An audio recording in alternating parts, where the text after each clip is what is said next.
It's here. The sun will be coming up pretty soon. It's almost 5 o'clock in the morning. It's about 4:50 right now. Wait, yep, actually it's 5 o'clock now. 4:59, so it's 5 o'clock. You can see there's just a little hint on the horizon. Some daylight coming. It's already dropped probably 15 sections of net. More down to the last, and we're dropping 21 nets total. I made the video, a short video that I'll post up also that goes along with this live feed.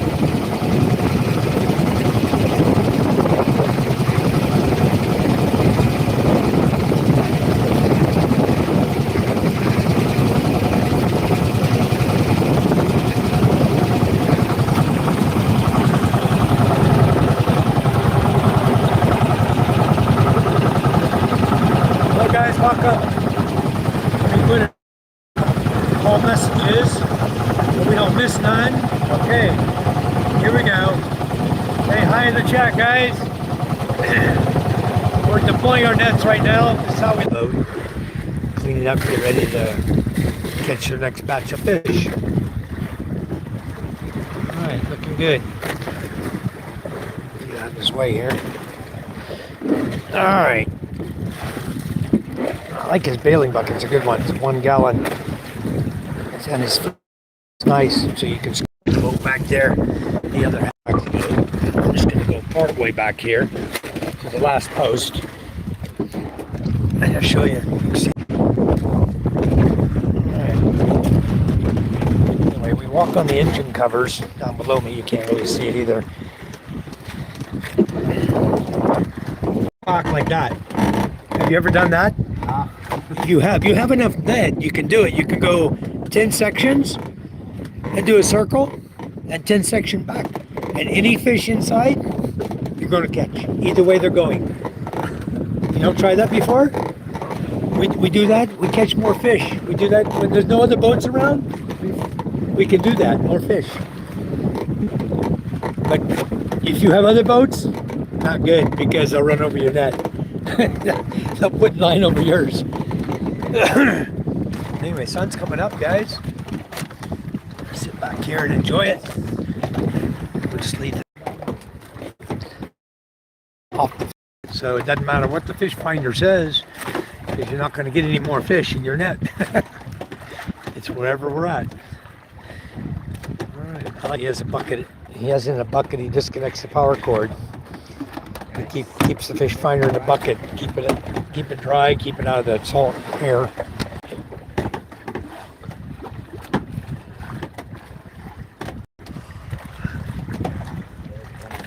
Well, now we just wait for the sunrise. You know. Hello, PK. How you doing? Okay, guys, we're on the Queen Charm. Yeah, it's going to be a beautiful sunrise. It's looking good already.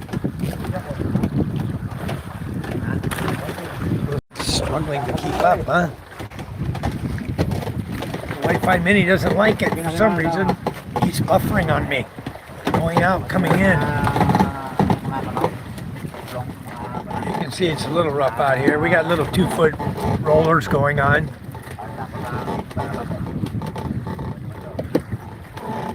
Nothing better than a morning on the ocean, though, you know? If you guys can see, I don't know if you can see all the lights. There are a lot of flashing lights out there. Those are crab pots. A lot. So we're out here. A lot of crab fishermen come out in the water. The water depth here is about 27 fathoms. So it's about 120, 130 feet or so. 2, 4. Oh, yeah, about 27, 160 feet deep. It's a beautiful day. It's gonna be a beautiful sunrise.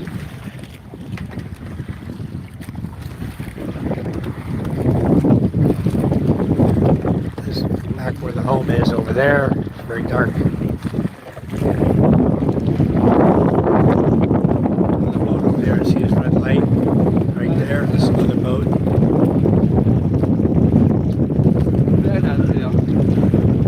There's a few boats out here, not too many. We're about a quarter of the way to Gigante Island. Is where we're actually at. I know this reef out here. We fished for black tip reef shark out here before. It's nice. There's a lot of fish out here. Let's see how we do today. Alright. Boat's all cleaned out. Ready to put some fish in the boat. Got my shoes up there on the wood bench. This is where they stand up there. When they're, you put a guy right up in front standing and then a guy halfway back. You have the three guys who get together in line. They'll have full nets. And then if you have see they have the green net here. Some of the fish, they pull them out, they'll just toss them over there. If they're damaged, they'll put the damaged fish over on that side. And the good fish, they usually put here. But every boat's different. These guys may put all their good fish there, I don't know. First time fishing with them. I see we need to do a little painting here. I'm starting to get brown, showing the kawaii. This boat's really solid. This one, we had a guy named Lo Carlito build this boat for us there in Kianadutai back in 2019. And it's been a really good boat. Very, very good boat. Anyways, how you guys doing today? How you doing, PK and Kuma? You guys okay?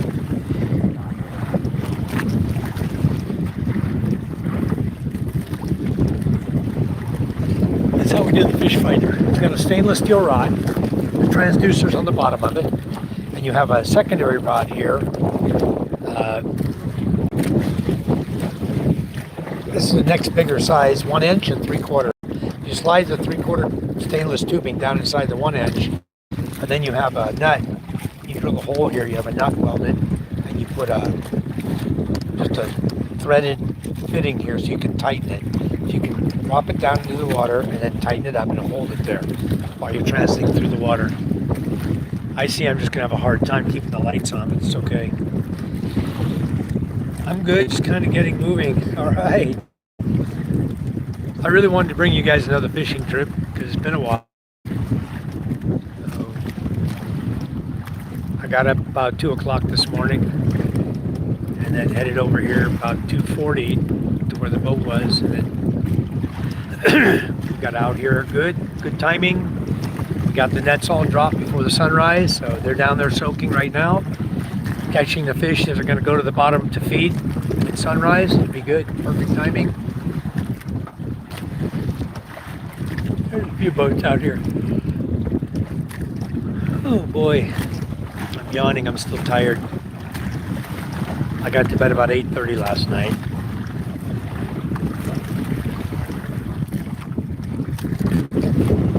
I decided to not be too harsh on MJ. Yeah, he's embarrassed me a little bit today by not doing his little skit he was supposed to do, but he promised me he's going to do it for the graduation.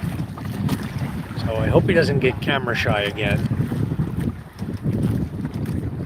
He knows I'm very proud of him. So I hope, I think he'll do okay. He's young. Can't be too hard on him. This roller's about to see its last day. It's about time to replace it.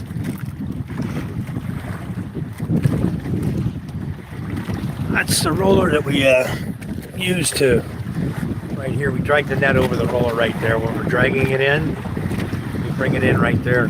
Let me clean my lens off. Wow, my lens must have some water on it. Let me get a minute here.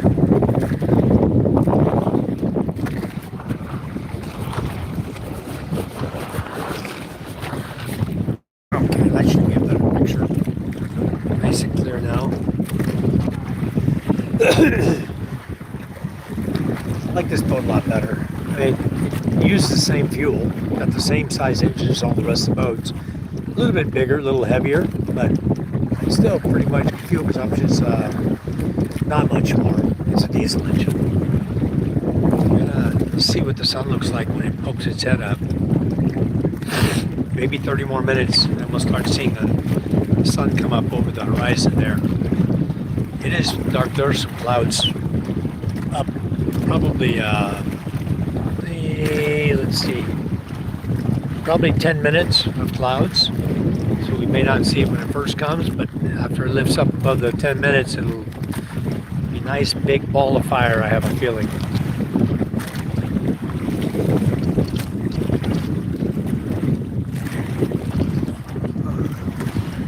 I'm glad you guys could join us. Very cool. We're out here to fish and show you guys what we do. Kuba says good day, warm up. Spring is here, everything's blooming. Very nice. PK, I had a coffee before I left. Actually, I brought a mule with me. Yeah, hopefully he'll do it at graduation. We'll see, you know. He's 4 years old, a little young, you know, he's still a mama's boy. I'm waiting for him to become the daddy's boy. He's been doing everything with me. He's becoming a daddy's boy more and more every day, but as soon as he got embarrassed yesterday, he ran and hid behind mama. It's okay. He'll be fine. Yeah. Some kids are camera shy. It's not about, or people shy. I don't know. My daughter, Micah, never had the problem. Ella never had that problem. It's only MJ that's experiencing a little shyness around people. And usually you guys see him when he comes on my live feed. Hey, dude. Hey, man. He's not so shy. That's what I told him yesterday. Don't worry about other people. Go in, do what you got to do, get it done. I said, it's only going to take you 1 minute to tell them how much of a tree you are. And you're done. And I know the teacher worked hard with him. We've been working hard with him to have him memorize it. He's got it all memorized. Well, these waves are nice out here. Look at these waves, huh? Can you see them, guys? Look, 3-footers rolling through here. If we were on the little MJ boat or the Mike Ella boat, we'd really be rocking and rolling. This boat takes the waves nice.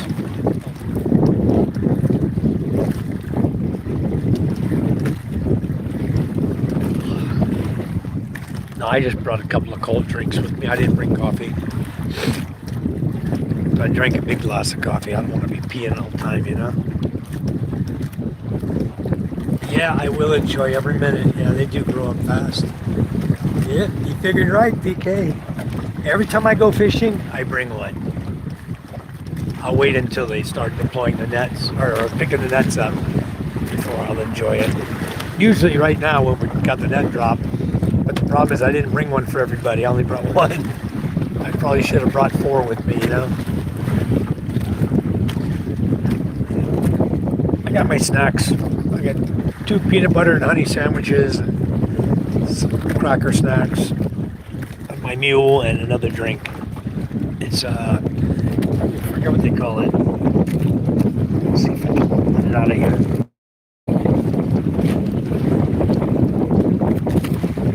It's a good drink. Like a juice drink.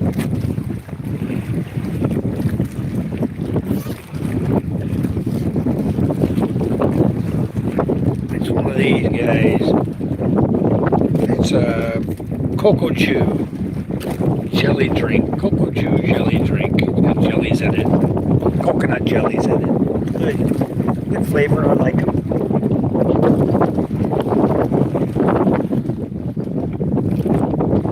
My mini's got a little water on it, but it's got the neoprene cover on it, so it's okay. It's holding up. It's working good now. Here comes the sunrise, huh? Be here with us in a minute. It is PK. It's very, very good. You got to try it when you come over here.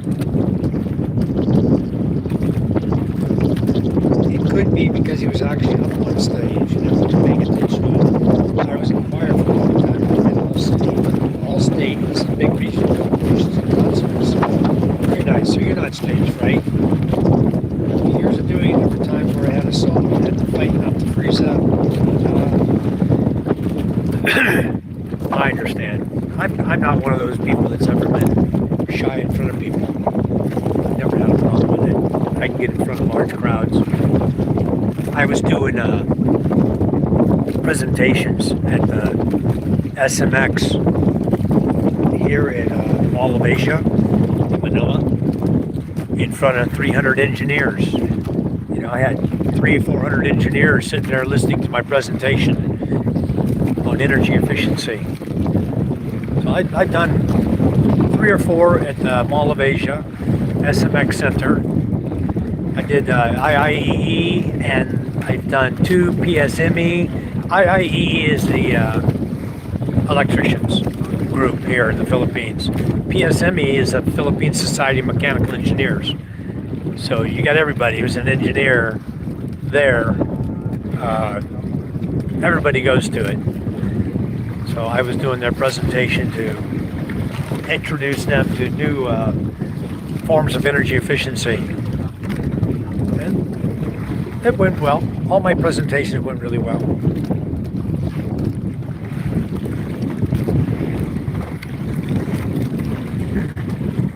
Yep, pretty good drink, PK.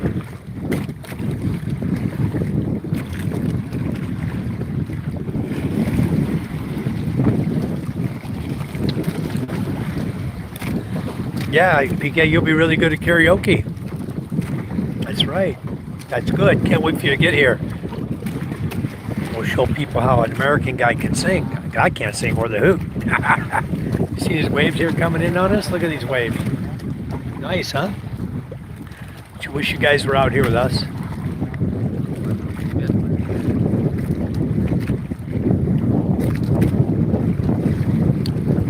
Hope you guys don't get seasick. I hate to bring somebody out here and they get seasick on me and it ruin their day, you know? I've never been seasick in my life. Even when I was on the submarine and joined the Navy, I never got seasick.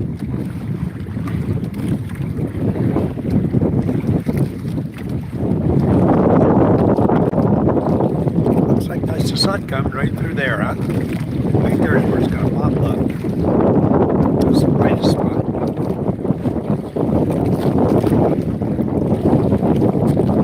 We'll see. I don't know. We'll see. It'll be interesting to see where it actually pops through the clouds. She's coming up. I can see more of the island over there. That's interesting. I didn't know we could come this far.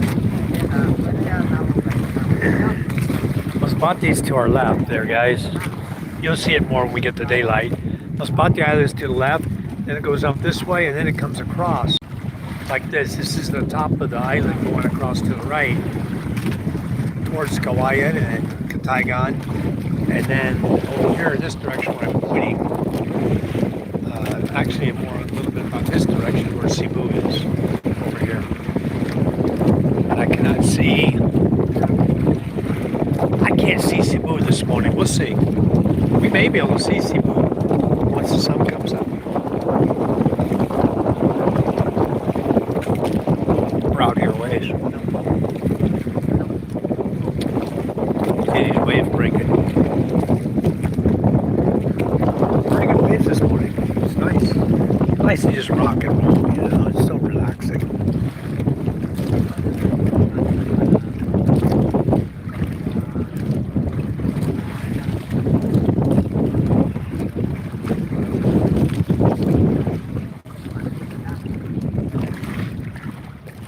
This crew has done a couple of overnight trips also.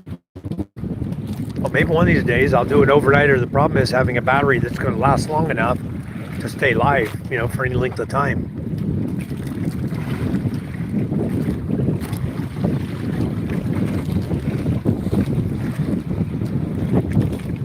He has another battery here. He connects a fish finder too. So, push come to shove, I did bring the adapter I bought. I bought another adapter, and I can hook it up to the battery. And I brought a little power bank. I brought a power bank as well. I just brought my little there you somehow you knew I was going to do it, huh? There you go.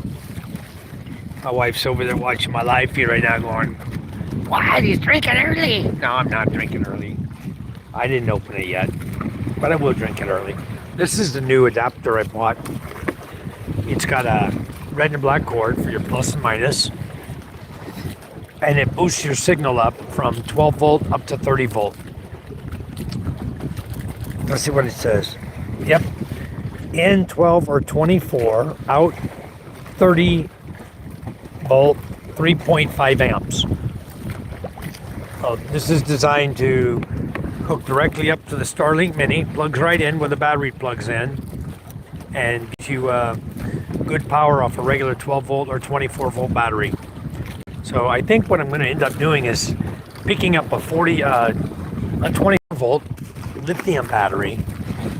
I can get a 12 or a 24 volt lithium battery. I think it would work really well. Give me lots of power. Anyway, the Mini's got salt water. Neoprene cover. It's got a neoprene cover on it. Okay. There we go. We're live. All right. Okay, Mike, if you get a 12 volt, 100 amp hour lithium battery, it should run the Mini for like 18 hours straight. I hope so.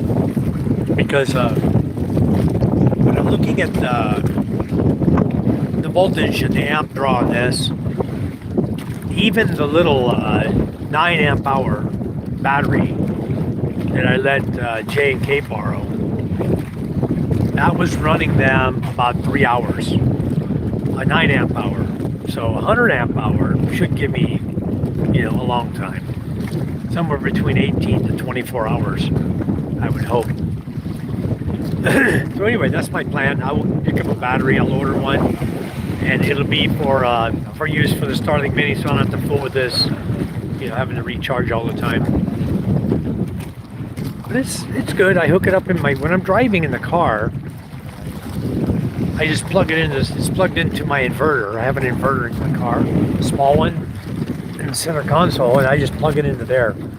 And I run it that way, and then when I get into a place where I need to go out with it, then I can plug in the battery and run the battery. The battery's only designed to last like about 3.5 hours. Oh, this boat rides the wave so nice. That was a big wave, and the boat just took it perfect, You barely... Look at this, how nice it's riding. Boat rides so good on the water. This is the size boat you need, PK. If you're going to put a living area on it, you need a boat at least this big. The bottom is going to be 25. This bottom piece board here, you see? That's the tree that they cut. You're going to want something that's, just about almost it's over 2 foot wide, the bottom piece here. So this one, you can actually change the angle of the boards at the bottom of the stiffeners there. You can actually change the angle and widen this boat out, so it's a lot wider. It depends on how they angle the wood there and the way they nail it in. You can make it pretty much any angle you want, make it a lot wider. Well, sun's coming up. It's gotta come up right over there. Nice and the camera makes it look different. I can pan across. To me, it's very dim. One haze, and then all of a sudden the camera makes it look like right there's. What a beautiful morning, huh? Wow.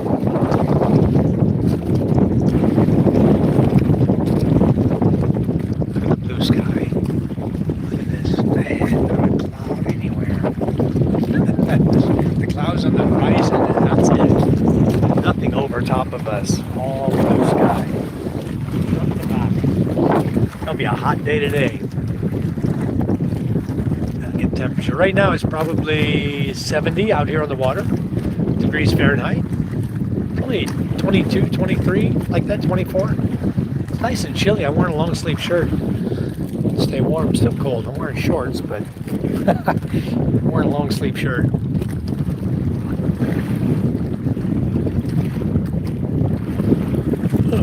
Oh boy.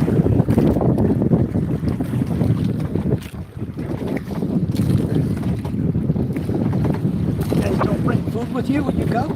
No snacks? Nothing? No. I always bring snacks.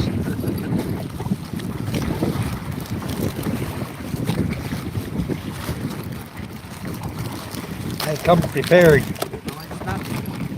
Huh? You guys figure out what you want. I got 3. Whatever you guys want. There you go. Thank you. It's decided. I always bring snack. And the other thing I always bring on a fishing trip. Next time I go fishing with you guys, I'll bring one for all of us, okay? This time I only brought one. So, next time we'll have mules. Every time I go fishing, I bring snack and mule. If not mule, red horse. You can't go fishing without alcohol.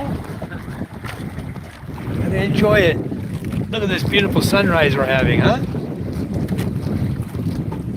This one from tip to tip, PK, is about 45 feet. Now I can show you. I'll walk up to the front and I'll pan back to the back and show you how big this boat is. This is a good boat.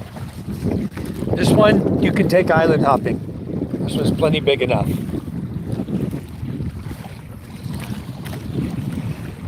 Okay, I'm not all the way to the tip, but look how big the boat is. The guy's sitting back there. Pretty big, huh? It's a big boat, PK. This size boat, you can make it into you can actually put plywood across the top of this, and you can make this into a platform area with benches, put tarpaulin over it at the top. You can put tarpaulin over top of the Kauaian up here, and you can really makes it a nice place that you could actually crash out, take guests, whatever. You know, it's nice. We have the windshield here. I wish I'd made the windshield higher. That's the only thing. I think I should have the guy redo it. Put wood down here and put the windshield up here to block the splatter of the water coming into the, because the splash was still hitting us on the way out here. It was coming over the top of the window from the sides and hitting us in the head. But this one has seating area in the back. The engine covers are here. That's a seating area in the back there. You can sit, relax. And then the Kauaian right here, if you have a lot of people, you could have, this Kauaian here needs repair. I need to get some more Kauaian for it. We need to repair that, repaint it. But this area is really nice because people can sit here on the outside, on both sides. We have the Kauaian on both sides, and you're protected. You can't fall off. It's got a rail, outside rail there. So we use this when they go overnighting. They can sleep there. Gives them a place to sleep. When they go out fishing overnight, they can crash here. It's plenty big enough. On the nets, you know, nets in here. There's plenty of room for you to crash out if you're going for an overnighter. You can sleep 1, 2, 3, 4 people comfortable on this on an overnighter. You put your boxes and stuff down inside the compartment right here in the front, and then you can just look at that, how much room you got. And they also have a stove here. They cook. They have a stove here. They can do cooking, and I'll show you this. This is their stove right here. See, they can put their uling in here, the charcoal, in the stove, and fire it up. And that's another thing for the Kauaian. It keeps it from, it won't burn through the Kauaian here. So right here, they put it here, and then they can put their pot on top and cook right here on the boat. So it's all set up. I mean, it's primitive, but it's functional. Everything's functional. All right, guys, we're getting ready to pull the nets in a minute. Sun's up, and this is time to start pulling. So let's go up here and watch them pulling. See, on the other little boats, you saw we barely had room to sit. But if you look on this boat, you got lots of room. You got 3 guys up here pulling nets instead of 1 or 2, you know. This is a good boat. I really love this boat. Charm's always talking about selling it. No, because you can't build another boat for the money anymore. This one, if you were to sell it, I think we built this one. I want to think with everything, with the motors, everything, with no nets, just the boat itself was about 130,000, 140,000. And then when you put the nets on it, of course, we're running 21 sections at 6,000 per net. There's another 120,000. You're talking 240, 250,000 pesos that this boat is worth. And then she's always saying, "Oh, why don't we sell it?" I said, "Hell no, I'm not selling this boat. This is the one that can take you anywhere. Any of these islands you want to go to, anywhere you want to go. You see the island over there? That's top of Masbate Island.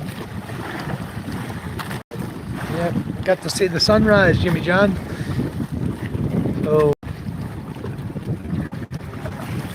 basically, see all of Masbate Island now. Let's pan around. This is all Masbate Island. Out a little ways.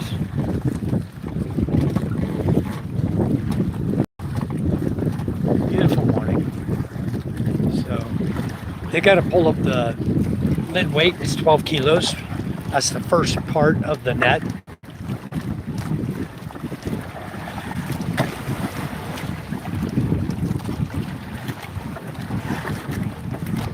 Be up in a minute. Here it comes. There you go. 12 kilo lead weight is up. The way we make that is we melt a bunch of the lead balls. We just heat it and melt them on the fire. And then we pour it into a can, like a peach can, you know, a can of peaches. We put it in like a 1 liter can and pour it, and then we put a stainless steel loop in it so that we can put the rope, tie the rope on it. We put a stainless steel loop from the bottom of the can like this going around, and then we fill the can with lead, and then it's good to go. Hey, that's coming in, guys.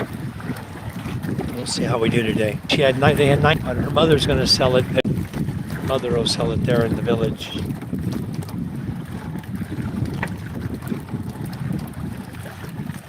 It's hard, guys. The net pulling is not easy.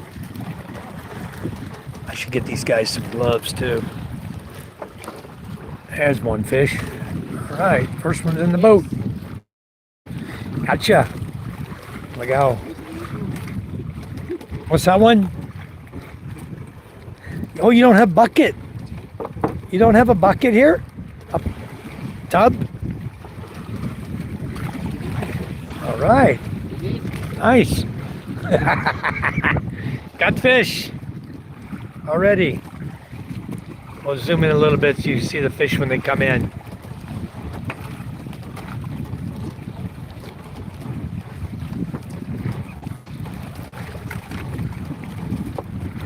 Yeah, true, PK. They could use them. They use plastic bags. The plastic bags are very cheap. The aprons are cool. Some people have them. I'll see if I can find some. They probably have that better. That way they don't mess their clothes up. But it's going to get wet. You need the butcher aprons that are waterproof. Because out here, you're going to get salt water all over their apron. If it's cloth, it's just going to soak their clothes still. But the plastic won't let their clothes get wet. That's why they like to use that. I too love the ocean. Got a Caribbean cruise coming up in April 4th out of Miami. Very nice, Jimmy John. I love the ocean. You know, I was raised, you know, in the Navy, so I did my 20 years in the Navy, and every time I got a chance to go topside when the submarine was on the surface, I did. I just love it. I love coming out on the boat, relaxing.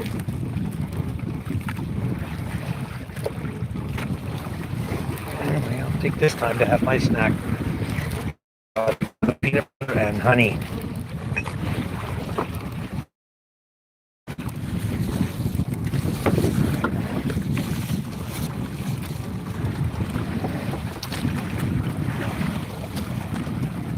Exactly, PK. That's what they need, the vinyl aprons. Like in the slaughterhouse. That's exactly what they need.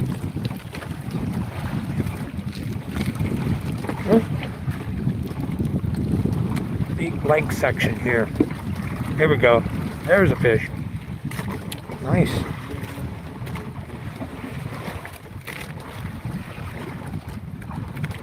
Hey, Guma. Oh, back in. Back on. Yeah, buka buka. Legal. That's Legal. Yellow and pink is Legal. All red is Buka Buka. Okay, first section's in.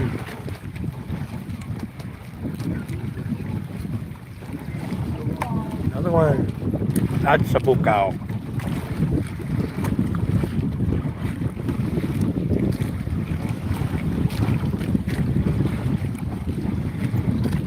Get you guys a tub to put your fish in.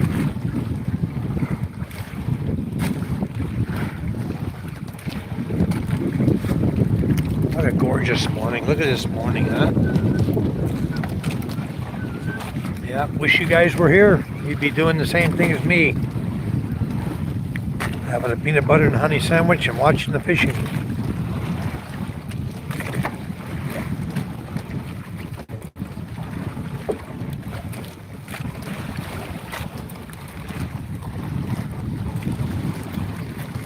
We already have 5 different species of fish. Carajo. These make good fish balls. The carajo is good for fish balls.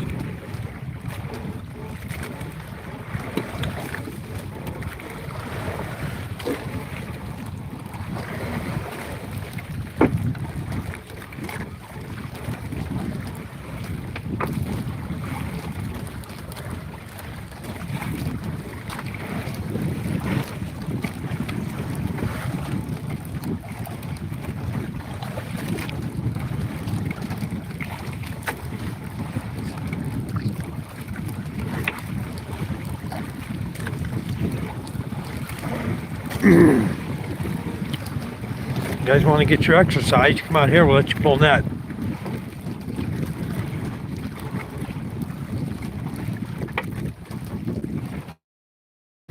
Makes your arms super strong and your stomach, because we're all constantly moving left to right, left to right.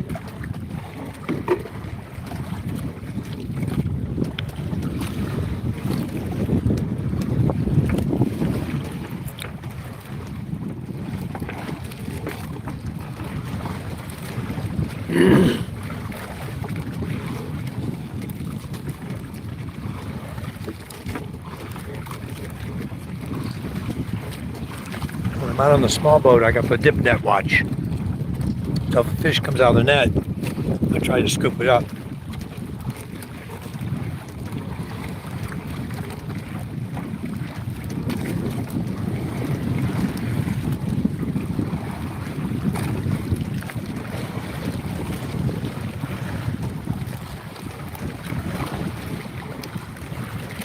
We got 3-foot rollers this morning.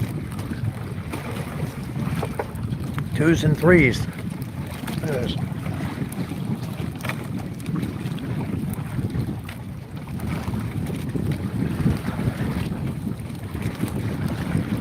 Okay, next section's in.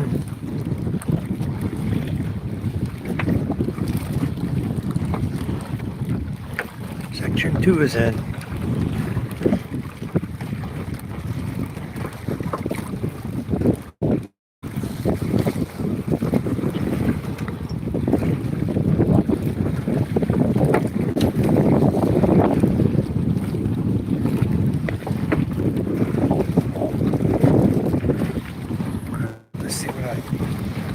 Tripod here.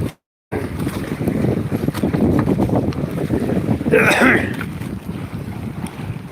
think it'd be okay to set it on the tripod.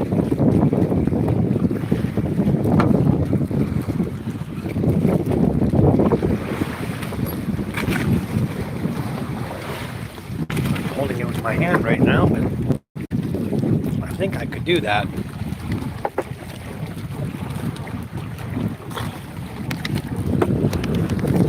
What I was intending on doing was tying this phone to the tripod like this, and then setting it up, tying the tripod with rubber, setting it up for you guys so you can watch the video a lot better, a lot more steady than me on my hand here. I'm going to set the tripod up, guys. Give me a minute. way here.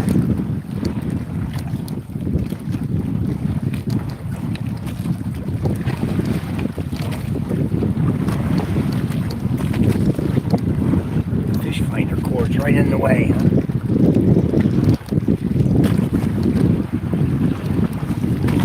Okay.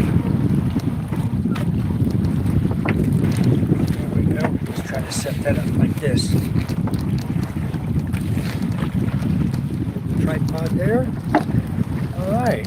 It's a lot steadier. Got the fish finder post here in front of us, the stainless post. How's that right there? Perfect, huh? Yeah, it's about, well, now it's warming up, so probably about 74 right now. But it's really, really nice. Yep, not a lot yet. So it's about, Fahrenheit wise, about 70 degrees. If you're in Celsius, it's probably about 23, 24 this morning. So we just got started. We have a few fish on the boat already. You see them up there by their feet. There he goes. Oh, about to lose one. He got it. Look out. Sometimes they come out of the net, and it's best to just grab with the dip net.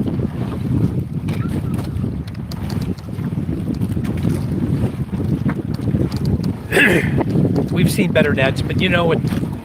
Give it another month, 3 weeks to a month, when the fish start coming in, more fish are coming in, and then you'll see our fishing trips. We're only on section number 3, just got pulled in, so we're going to section 4 now, and we got.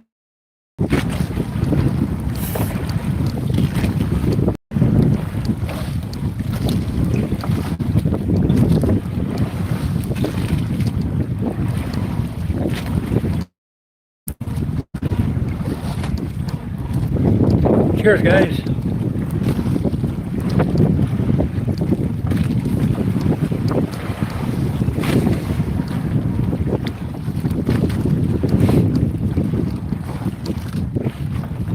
You guys enjoyed our fishing trip much as I am. It's beautiful out here today.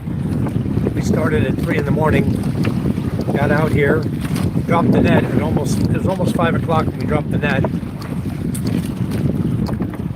So now we're just going to enjoy pulling it in. Hello, David. Yeah, this boat is a lot bigger, David. The other boats are really hard to work. You put 3 guys on the other boat to work, it's almost impossible. You know, it's better if you have the room. These guys can stand here. You got room for nets. The other boats, maxed out at 15 nets. You're maxed out in weight and amount of net you can carry. It's all the way up to the top of the boat. But on this one, 21 nets, no problem at all.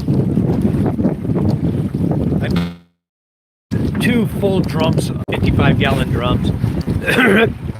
2 of them full of water in the front of this boat. It just fine. It didn't sink on me. I was carrying it all the way to Hintatolo Island. Or maybe we were coming from Pulang Duta back to Masbate. It was a time we didn't have any water. We didn't have a well. So we had to go to relatives' house to fill up drums and containers of water and bring it back so we'd have water in the village. Now we have water. Something not everyone has, but we have water. There's some fish coming out. There's Carajo, Pacan, that's a Pacan. Nice fish, huh? Beautiful. Catch some good fish.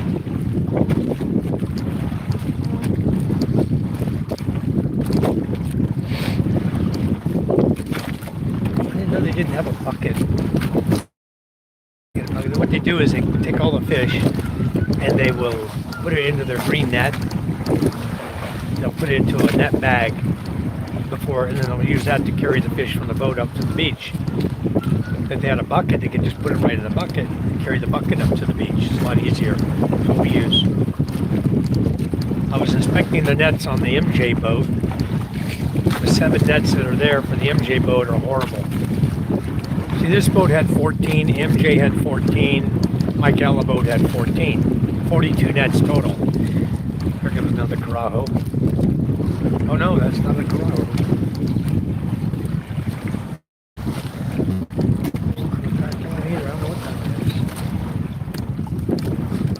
Good looking fish though.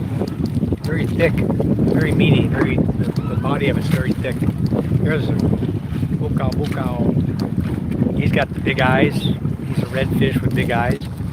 These are great on the grill. Grill these, wow, delicious.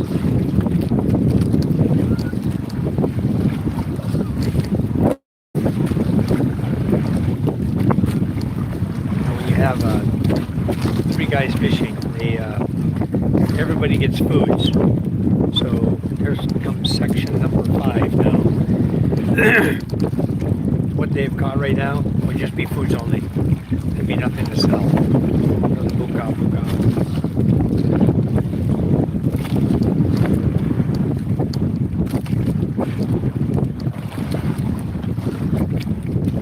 Here's a small bukao. Usually they're a lot bigger than that.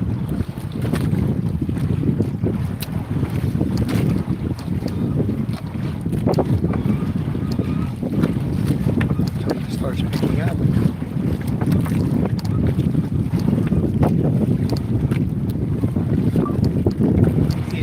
This boat has all of our good nets on it, the best nets. MJ nets are total garbage now. The 7 that are left, we've got to get them changed or stitch them all up, sew them all up. They have a lot of holes in them, and the floats are getting small. So we bought a boat out. I think it's been 2 years, 3 years now. It was called the John boat out of Pulang Duta, and then we renamed it. That's the Michaela boat. He renamed it Michaela and painted it the same way as the rest are painted, with the orange, white, and yellow. So all my boats are painted with the same paint scheme. Additional orange inside and outside. And then you have the yellow stripe, white stripe. The bottom's orange, white, and yellow. And then it has 2 trim lines, usually red and black or yellow and black. I believe we're yellow and black trim lines. You can't see the boat now. Oh, this one has 3 colors. It's got black, tan, and supposed to be black, yellow, and orange. But anyway, this looks like a tan color they use for the trim.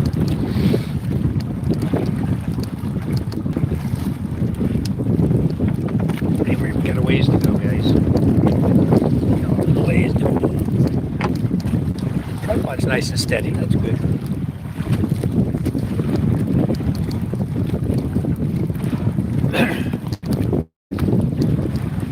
Pretty soon we're going to do pusit jigging too. When the pusit come in, I think in June, May, June, we'll start going pusit jigging. Catch pusit. Always nice. Even when you go net fishing, you can jig it while your net's so very small fish.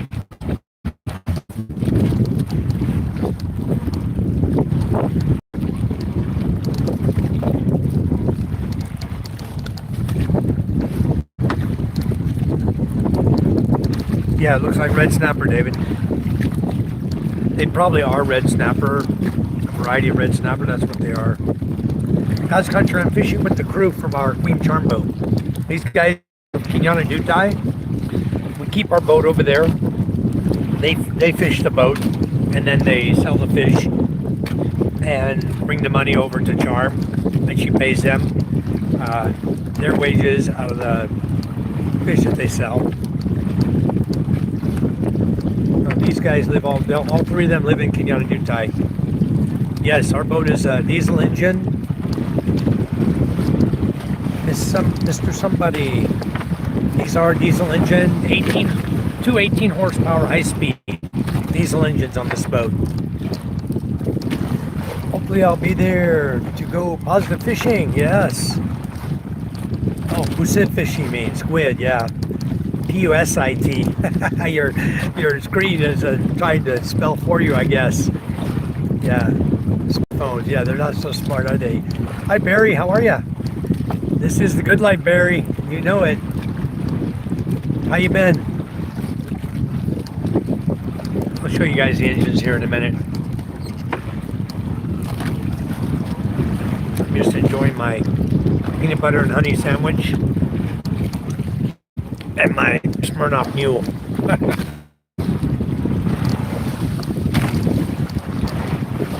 Can't beat a peanut butter sandwich on the ocean, you know? What a beautiful day we have. You should create a natural reef to attract fish. We do that, Barry.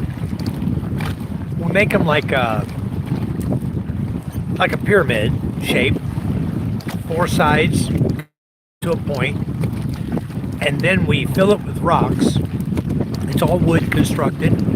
We take a bunch of rocks in the boat. There's another fish.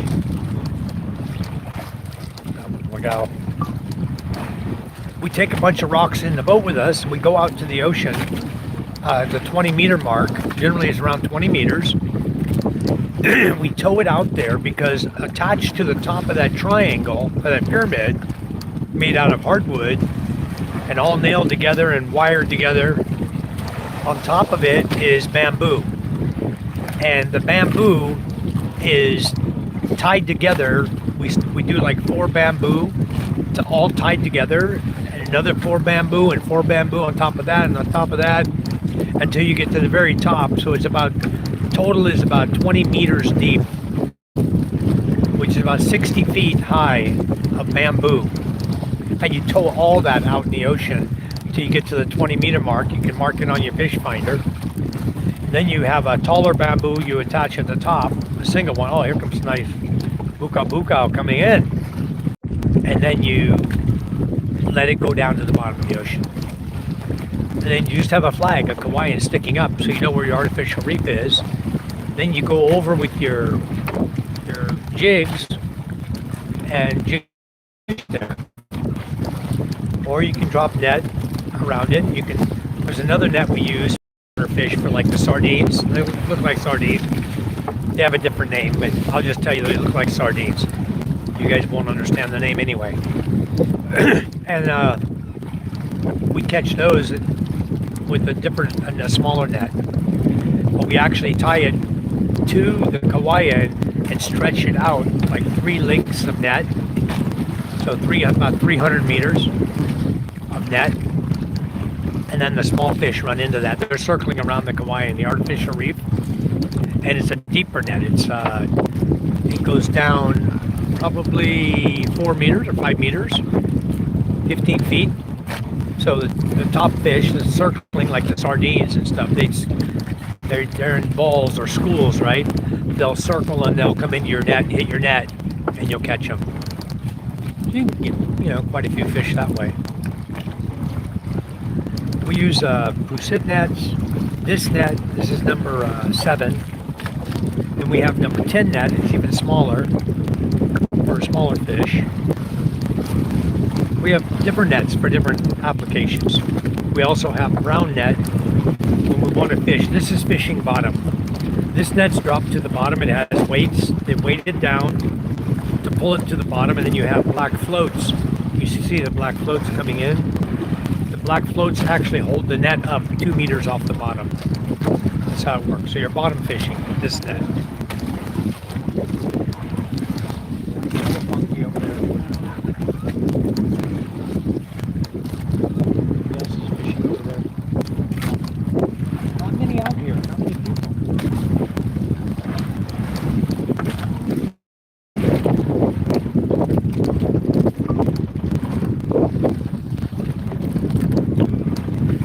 The sun has shown its head. There's our sun right there, guys. Coming up. Beautiful sunrise.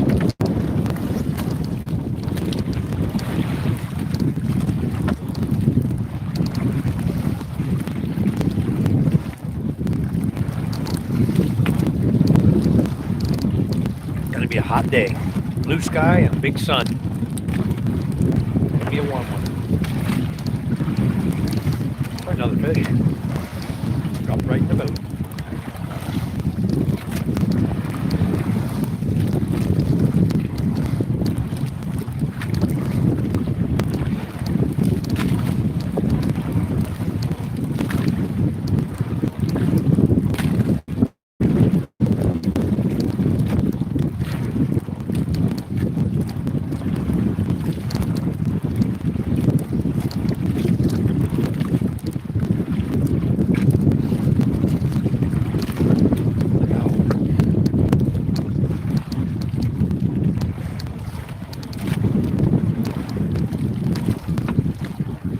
Backs down the net. They can get it all in the boat. It's going into a big pile. On occasion, you'll see them pack it down, move it a little bit, try to flatten it down more, so they make sure they get all the 21 nets in. That's a lot of net.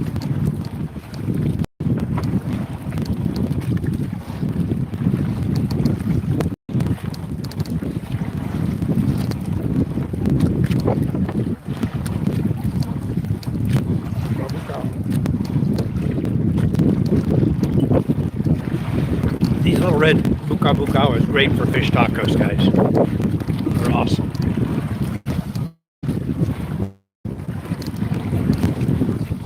There you go.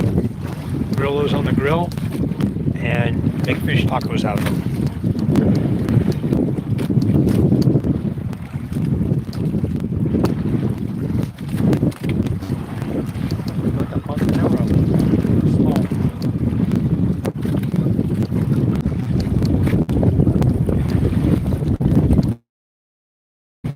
Crab pot out here. I can see all the flags sticking up. Crab pots.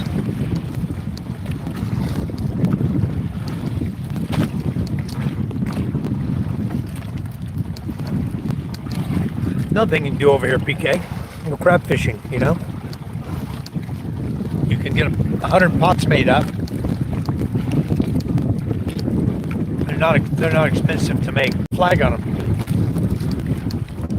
Just like any other crab pot, it's got just a pipe opening for the crab to climb in, and you bait it, and that's it. Drop it on the bottom of the ocean. Go out and check them. Got food, you know. Some people drop fish traps here. They make 4x4. This looks like 4 foot by 4 foot. Now, here you go. Look at this big one. Like a baby barracuda. I forgot what they call it. That's a buka.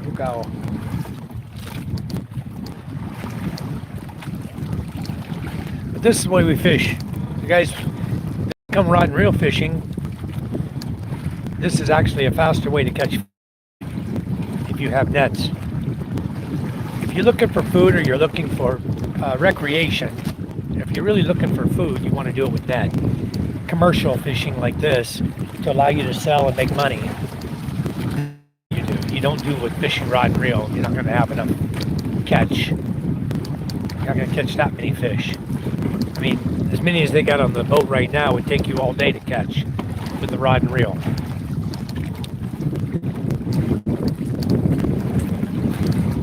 Here comes another section. So we're up to 6 now.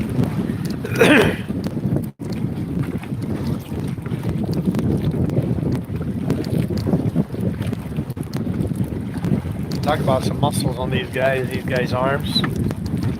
These guys have 6 packs and they're very, very strong. From pulling these nets over and over every day. They got muscles, guys.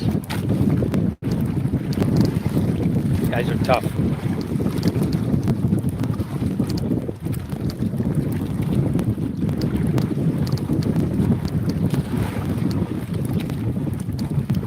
You're going to see us fishing here in April, where every pull of the net, what they're doing with their arms, are going to be full of fish. The fish will be coming. The guma, ulao mackerel, Spanish mackerel, and guma, shrimp, crab. We'll be catching some lobster. Just this time of year, it's slow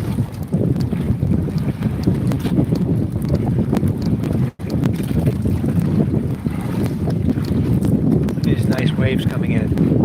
See how nice this boat rides? That's why you need a big boat.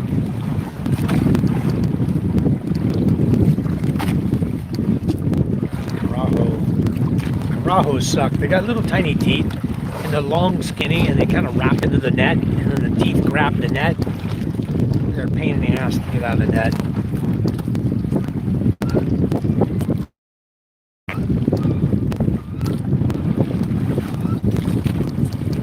I see a bunch of fishing boats out here. Towards the island, back towards the island. They didn't come out as far. Alright. I hope we get more of those, huh? That's a sign. Maybe the guma are starting to come. Get one, you usually get more. Guma and Bulao pay the best for people buying fish. And guma is just like a smaller version of a mackerel. It's a little different species, but it's very similar to a mackerel. They like to dry them. That's one of their favorites for doing dried fish. You guys enjoying the fishing trip? Let me catch up on the chat here, see what we got going on. How much do you think you all get as far as fish? Hello, Michael. Apostle, welcome. They'll probably get, right now, probably 8 to 10.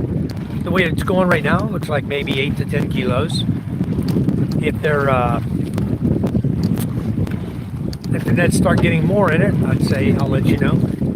Right now, probably 8 to 10 kilos. I'm waiting for those days when we go out, we get 30 kilos, 50 kilos like that. That's nice. But they are catching some very nice fish, as you can see, right at his feet right there. They're catching some nice fish today. So they're doing great. They have foods and a little more to help pay for diesel. That's the most important thing, is if you can, your trips have to be sustainable, where you can afford to go the next trip. You know, and sometimes it's difficult. At this time of year, you only catch 1 or 2 kilos. You come out here.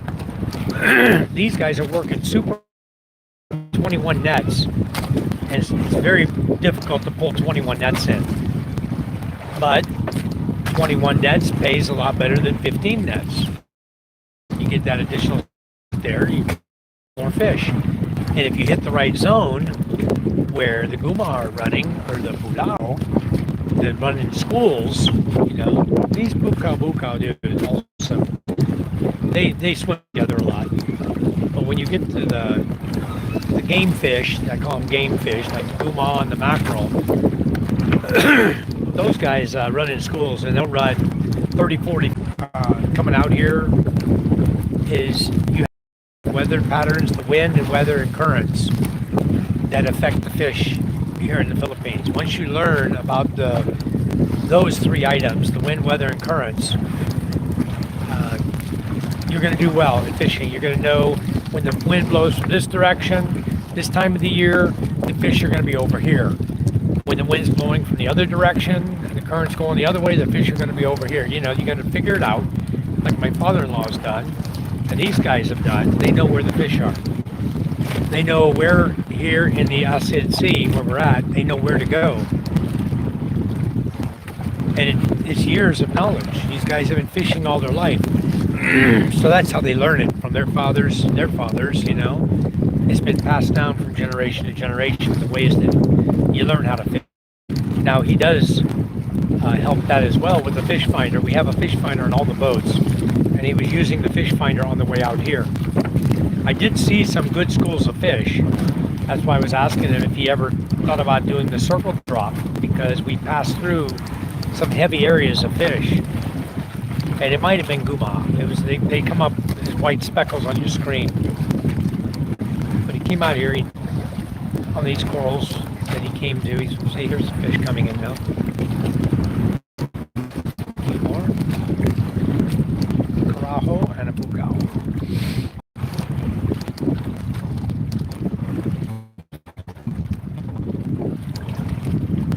What you want to try to do is always squeeze the fish to get them out of the net.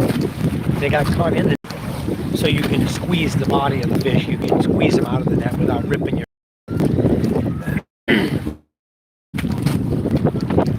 These guys take care of the nets pretty good, and they keep them sewed. That's their job, is to keep them all sewed up, keep the holes out of them, so we can catch fish. They're doing a wonderful job today. Nikki, hello Nikki, how are you? Wish you all the luck in the sea. Thank you, Brian. Thank you so much, Brian. This adult beverage is for Mr. Mike. Thank you, Michael. Yep, we're out. We're fishing. Cheers, guys. Welcome. This company, Smirnoff, this company should pay me for advertising, you know? I always advertise for. Looks like you're all going on a fishing trip this evening. Have fun. This is morning, Nikki. We started at 3 a.m. And right now it's about, what time is it? 6:12 right now in the morning. It's only 6:12 in the morning.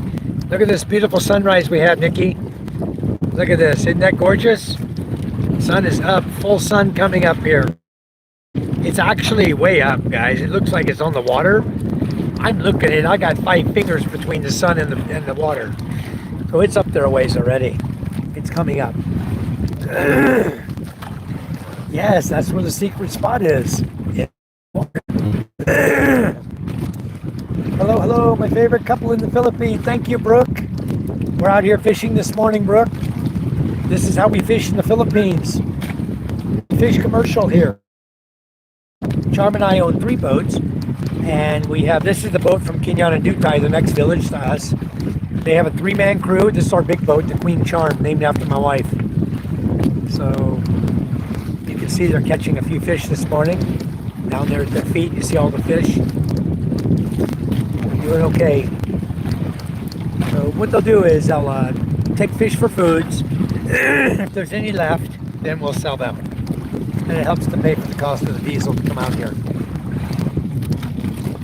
No, I won't drop the mini. It's over here on my side. The mini's right over here. I don't know if you can see it. Here. It's right next to me. I'm making sure that's protected. It's not going nowhere. This boat's a safe boat. It's a big boat, Vicky. You see the one we used to go fishing on when James and Karen were over here. That's the Mike Ellen boat. That's a small boat. That's about from where I'm sitting to where the tip of the boat is. That's about how big it is. If you look, this boat, we'll look back at the back of the boat here. It's very big. I'm right in the middle. The Queen Charm is a much bigger boat and better suited for 3 guys fishing.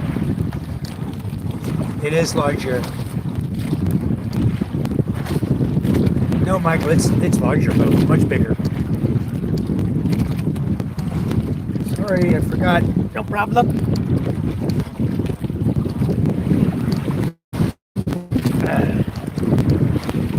My meal's only gone and it's almost gone. I only brought one. I told the guys here, next time I come, I'll bring one for each of them too. We can drink it while the nets are soaking.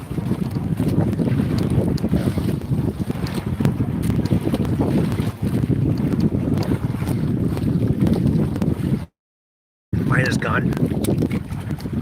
I'm going to show you guys. I'll go back to the back and show you how big this boat is actually. Show you the engines. This is our engine compartment down here. We have 2 engines, one under each of the lids you see here. Pull it out here, I'll show you. This is a single horsepower, 18 horsepower. Oh, this is low speed. This is an 18 horsepower engine right here. It almost looks like 120. With a different engine cover on it. That could be the old Kingston 20 horsepower. Because we had a low speed 20 on here and a high speed engine. I'll check in just a second. I'll tell you what they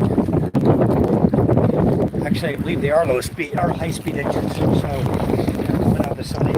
Low speed comes out of the center. These are high speed engines. Okay, so this engine comes back on.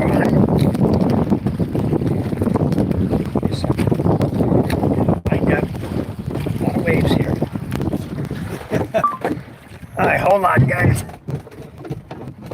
Okay, looking good. So this one goes like this. All right. And then the other engine cover, I can just lift up this one. You can see it's kind of underneath the wood as well.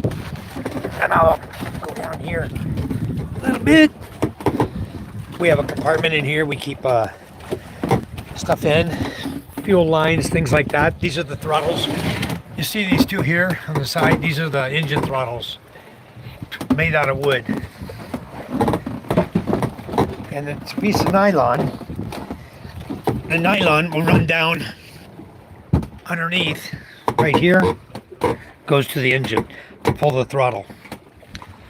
Okay, and then down here, this one, this is gonna be hard to get up because I got the nylon right there.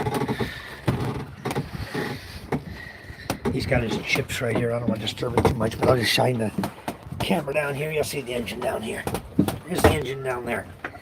Okay, so we got two single cylinder diesel engines that we run, and it's they have an 18, looks like an 18 and a 20 on here, so they're running 38 horsepower total. Let me go look here. Yeah. Yep.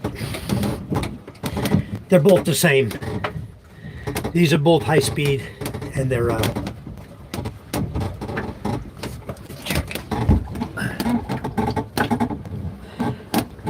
they're off the side. These are low speeds. We got two low speed here. This is Kingstone. Yeah, this is 20. The other one's 18. So they have a 20 and 18. 38 horsepower on here. On the big boat.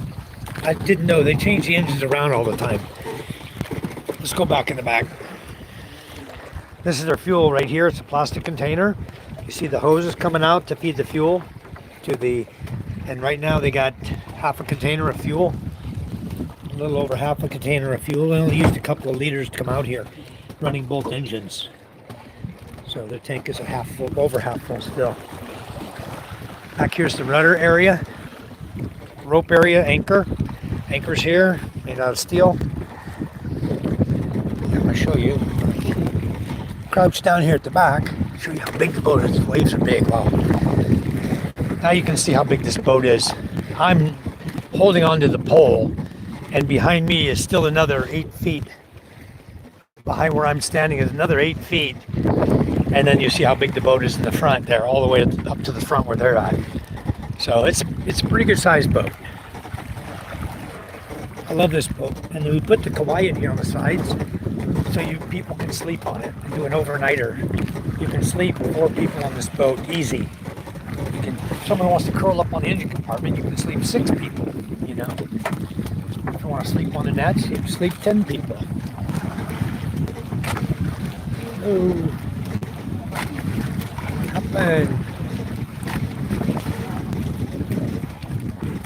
Fish is all tangled up. Wow. Net's all twisted. Alright guys, I'll get back up here. Have a seat.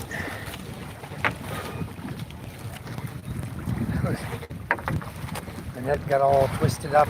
Got some holes in it. They'll have to repair that.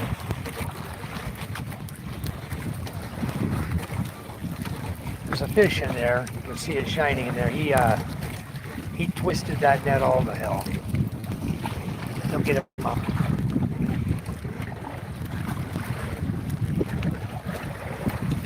Oh, he did a number on it, didn't he?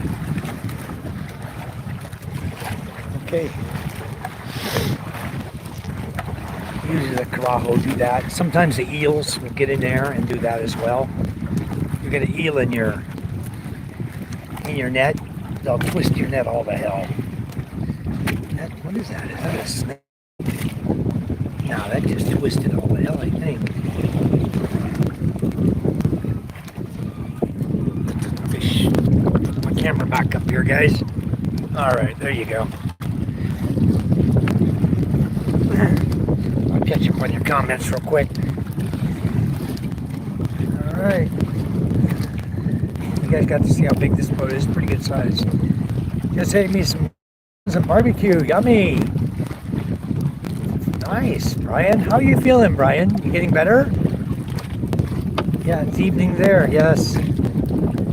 Absolutely beautiful. Hope you guys have a good fishing trip. What's the weather temperature right now? It's getting up there, probably 74, 75 right now. It's shorts weather. We're wearing shorts here. I love fishing, yes. See you now. Awesome. Ooh, Mike, I come back here. You're writing. What kind of fish do you take? Marie, we have bukao bukao, carajo, guma, lagao, pakan. We have a variety today. We got a bunch of fish today. We have quite a variety. We have a bunch of fish. We're right along the corals out here, and so you get a variety of fish. Not riding, fishing. Yeah, we're fishing right on the boat, fishing. Is that the first, the ones you just rebuilt? This one is, what did we do to this one? We rebuilt one engine, I believe, on this one. And then, as far as the boat, we didn't do anything else on this boat. No, this boat was in dry dock.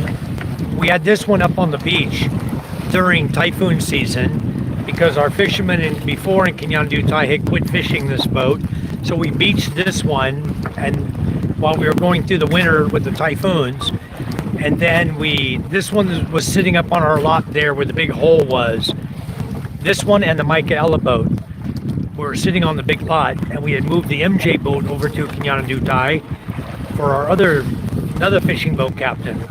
And then he has problems. He has arthritis in his foot. So our boat captain here in the black shirt, he decided he wanted to take over the boat. But when he tried the MJ boat, it was too small for his crew. He's got a 3-man crew. And the MJ boat is just like the Michaela boat that we fished on before. It's very small. Difficult to fish with the 3-man crew. So they wanted to Queen Charm, and they wanted to move up from 14 nets to 21. So we took half the nets off the MJ boat and gave them to them. They took the best nets they could. Give them a nice outfit of good nets, and they're running 21 nets now on this boat. So I expect as soon as the fish start running, they're going to catch a lot more fish than any other boat. They're going to do well. And I believe we're just going to run, we're probably only going to run, well, no, we're going to run 3 because we have another crew that'll probably start real soon. As soon as we get the outriggers, the white outriggers replaced on the MJ boat, this Kauaian here like this, it goes out to the Katigs. The Katig is the orange part out here. The float is called the Katig. With all this white bamboo here that's bent going down to the water, we have to replace on the MJ. So as soon as we replace all those, like this one here going up, that's what supports the orange one. You can see it better on this side. You can see the orange right here. That's called the Katig. That's your float. And then these arms go out to it and tie to it. And that's what gives you the support outside the boat so you don't flip. And so we're going to replace all the white Kauaian on the MJ boat. We've already got the Kauaian. The guys already heat bent it. And then we had a family that asked us if they could borrow the boat to go to Estancia over in Panay Island. So they're gone today. They'll be back tomorrow. They're going to leave Panay Island tomorrow at 4 a.m. and to Masbate. And then the MJ boat will be back on the beach. And then they're going to replace the Kauaian. We'll paint it. And then that boat will be probably put on the beach for a while because I don't have 14 nets for it. We have to get more nets made for that one. Hello. Okay, Josh. All right. There we go. We're back. Okay. So that's a big boat, Papa. Yeah, it is, isn't it, Michael? It's a big boat. It's 45 feet from tip to tip. That's how long it is. Do they use a with the bigger boat? Yes, this boat is carrying 21 sections. That's 2,100 meters. That's over 6,300 feet of net. That's over a mile. Almost a mile and a quarter. All weather is kilt weather. I don't wear a kilt. Brian says, I'm doing well, Mike. Thanks for asking, bro. You're welcome. Thank you for coming in. We hit 89 plus this afternoon. Lots of calls. Getting busy again. Awesome, Michael. Busy is good. Yeah, there you go. PK said the nets are 100 meters. They're all chained together. They're all tied together with a yellow rope in between the net sections. When you get big waves like this, where you're really rocking, it makes it difficult to pull the nets in, especially if they're very deep. And right here, it's deep. It's 27 meters, or 27 fathoms here, guys. You're talking 160 feet deep of water they're pulling up from the bottom. So this is deeper than we normally would fish. Normally try to fish around 20 meters, but we're out at 27 right now. We're at 27 fathoms. I was reading the fish finder earlier for the depth. Normally you want to be around 60 to 80 feet like that, in that range, but we're really deep today. But they're catching fish, so that's what counts. They knew where the fish were, they came out and got them. Getting better each day. I believe that I'm on the upside of this cancer. Very good. That's awesome. At PK, I seen that on the other boat. I don't remember how long though. Okay. Yeah, we're almost a mile on the other boats. This one is over a mile for net length. David says 80 and rain here. Eating MREs. Yeah. You gotta do what you gotta do, David. Not all MREs are bad. There's another Gumaha. Nice fish.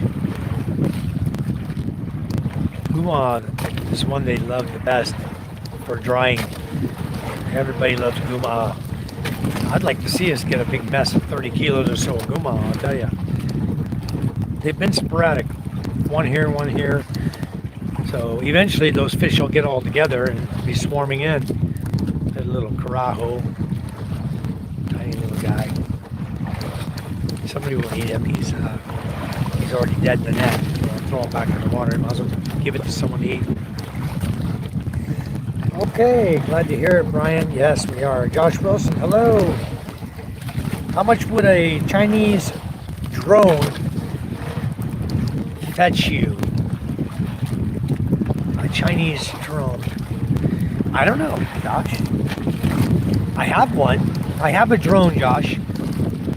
I've got a DJI, the same one that James and Karen have. I got S2E, SE2, or whatever it is. I have the exact same model as theirs. I've had it now since my last birthday. Charm bought it on my last birthday. Oh, look at this wave coming. Ooh, look how nice this boat rides.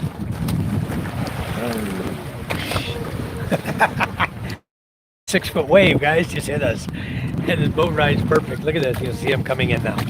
I'll move the camera around a little bit. You watch some of these waves, they're coming in from an angle, hitting us. Here comes some more big ones coming. This boat ride's really good on these waves. Here we go, watch this. Here they come. Here's the little 4-footer, right? Look how nice the boat rides. It rides so good. Oh, it's nice. Anyway, how much would a Chinese drone? But Josh, they run about 22K over here for the DJI, the ones that are banned, the Chinese drones.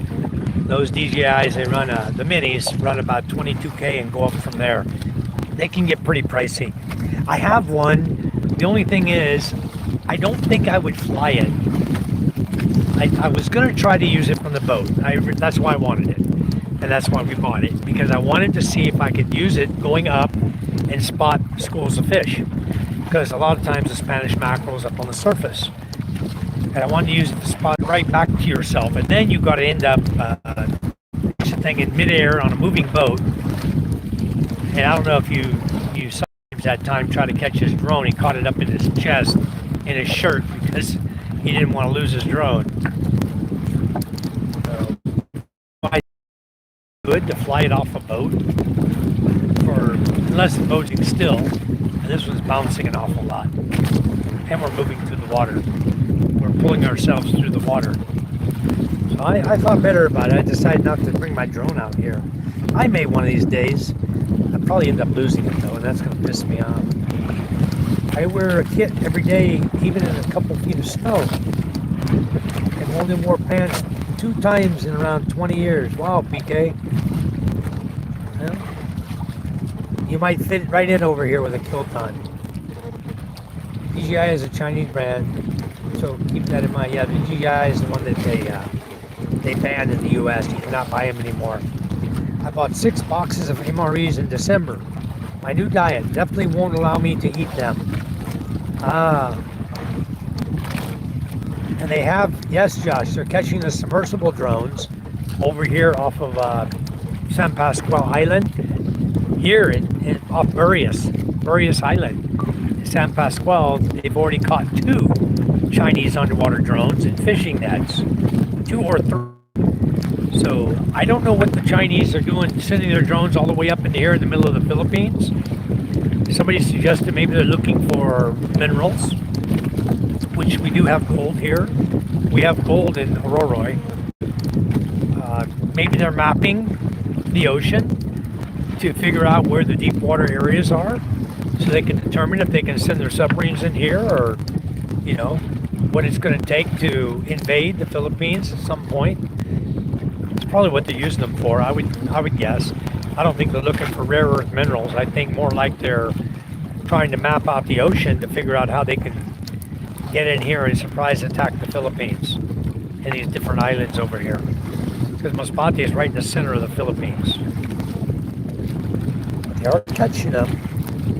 I'm streaming with the Wi-Fi Mini, Minecraft guy. It made in the Big C. It may need rebuilt in the Philippines. Yeah, it may need to be improved. You're right. But how I'm streaming is with I got my Wi-Fi Mini right here that I bought from Scott Hicks. I had to buy a second one. I haven't got my first one yet that I bought. I'm still waiting on it to get to me one of these days. But I've got the Wi-Fi Minis just sitting here. It's on my backpack now. It'll hold it perfect. It gives you about 3.5 hours of uptime to do live streaming. There's no Wi-Fi out here, no signal where I'm at. We're out in the middle. You see the land way over there. We're pretty far from land. That's a good view of the mountains over in Masbate Island, the hills. And I live right about there. I had to move it a little bit. I just rotated just a little bit, Josh. Thank you for telling me. I gotta watch it. It never lets you know when you lose signal. It never tells you. You don't know it until you see all the people dropping out. Like right now I'm down to 4 people watching. Yeah, I'm back. Mine says, I wish I was there with you, bro. We would have an awesome time, a blast. Yeah, it's awesome out here. It's so beautiful out here. Looping Man is back. Yeah, I moved the Wi-Fi Mini. I just rotate a little bit, maybe an inch direction, like this, a little bit, and it gets the satellites better. It sucks, I know. I mean, the Mini is okay, but as someone was just asking about the alignment on it, you have to always moving around, adjust it, because we always buffer. Especially when you're on a boat that's moving through the water and up and down and left and right, and it makes it difficult for this Mini to track the satellites. Right before I lost it, I was going to show you this other boat out here. There's another boat right here. Where's he at? Where are you? There he is. Another pump boat out there, Bunka. Smaller boat, like the size of the MJ boat. Yeah. Looks like the guy's got crabs. Crab pots. See all the green on his boat? Those are crab pots there. Bounce a lot. Waves are big. So that guy's checking his crab lines right now. That's what you are doing. You see right there the boat, the flag, right there. That's his crab pot. One of them. And then you watch. You can look, scan across the ocean. You'll see more of them he's got out there. Anyway, I'm bouncing too much. You guys gonna go dizzy trying to find it. First time I've seen the Queen Charm of the water. There's the bigger boat, catch bigger fish. Yeah, the Queen Charm has been sitting on the beach too long. But these guys, this crew I have here, have been fishing this boat now for about a month. And they're doing well. They're doing okay. Look at all the fish they got today. You see them there at his feet. They're catching some fish. So they have a little bit of fish to eat and fish to sell. Oh, these carajos. See how they wrapped the net up? Wow. They wrapped it up good. It's twisted, twisted, twisted. You're getting it. That's what carajo do. The eels do it. There's a gumaw hanging in the net. I see the gumaw down there, it looks like. These guys are doing well. Good catch today. All right.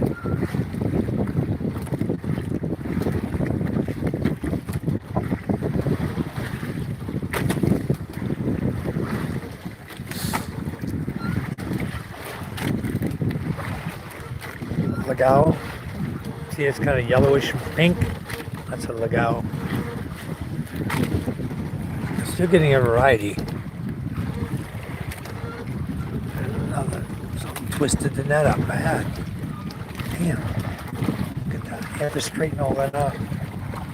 They'll get it. Bukao bukao. He's right at the top of the net. Now you can know where they're at by whether they're near the float or near the lead weight. Or in the middle of the net. You can tell whether you're catching fish at the very top of it or if they're at the very bottom of the ocean.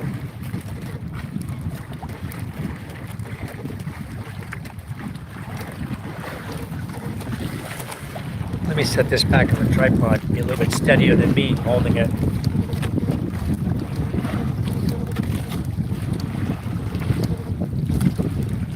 I'll just read your questions.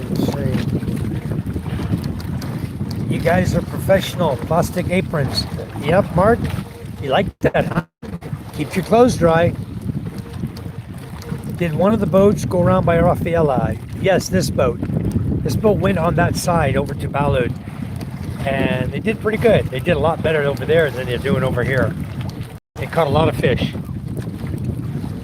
Made about, over there, about 4,000 pesos over there. And their overnight boating trip was really good. They got some gumaw coming in now. Beautiful fish. Look at that.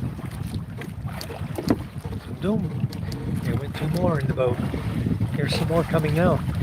That's awesome. This is what you want to see. I see 1, 2, 3, 4. They hit a little school here. This is what you're looking for. The gumaw are very, very good to catch. Very nice. Except that one he's got, that's a puffer fish.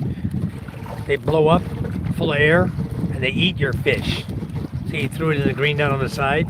He'll let it die rather than put it back in the ocean to eat more of our fish. There's some that had chunks taken out of them. That was because of that fish right there. They eat it while they're in the net. They come up and scavenge on your fish. The eels do it and these green puffer fish do it. And I mean, it doesn't take them long to tear up a good fish, to eat it. They're just like piranhas. And I've even had them come up while I was in the water swimming and try to, when you stand there and try to eat you on your toes, try to bite you. They're wicked little fish. Usually up by the beach close, they're small. They're like 2 inches long, 3 inches long, but these guys out here are 6, 8 inches long.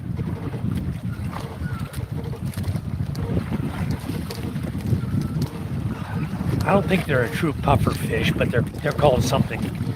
And they do that. They blow up air in their bodies when they feel threatened to make themselves bigger. They're green and white color.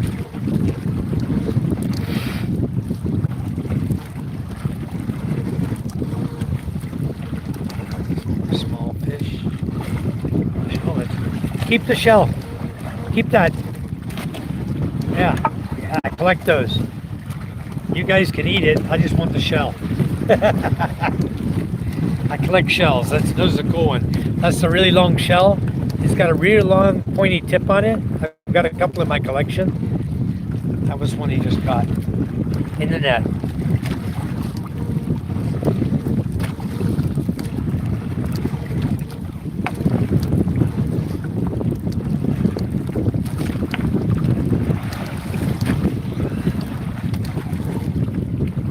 Now,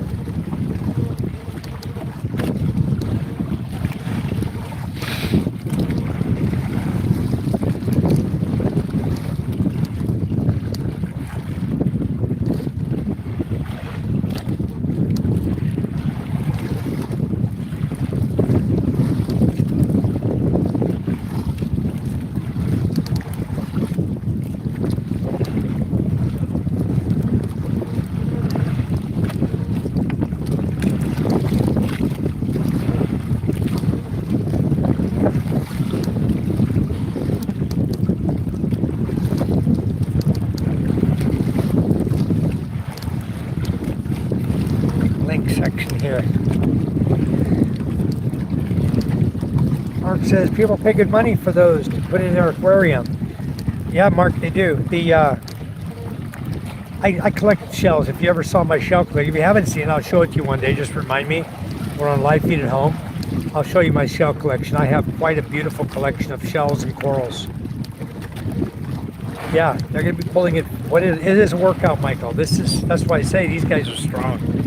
These guys got arms and stomach muscles like you wouldn't believe. My brother-in-law is the same way. He's got a 6-pack. I don't know, maybe you call it an 8-pack or a 10-pack. I mean, he got muscles on muscles.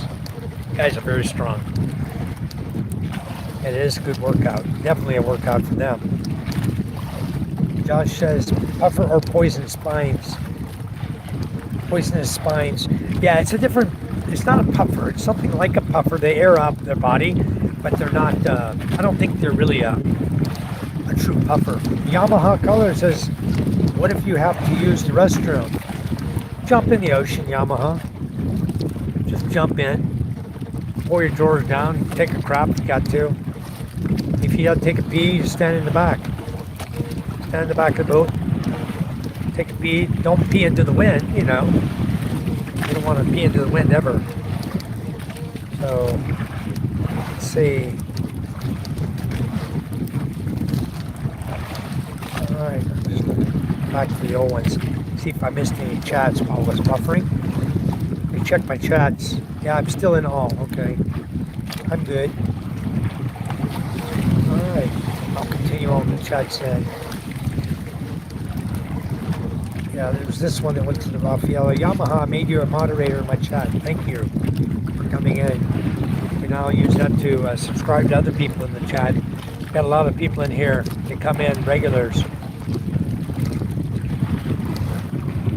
Okay, we're at the night bot. All right. Real good, guys.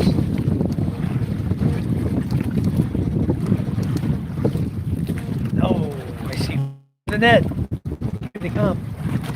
Beautiful. Good catch today. They got a really good catch. They're halfway done.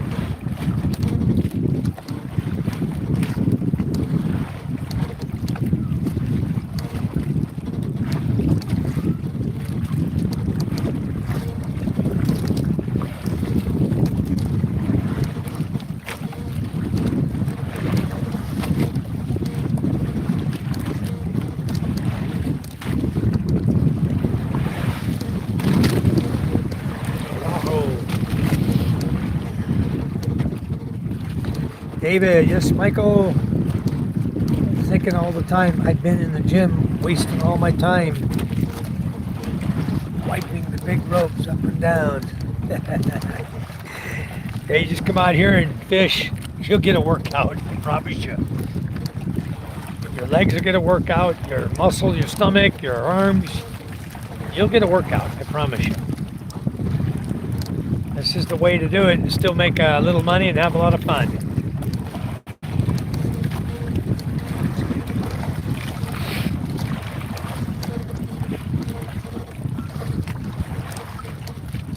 Carajo.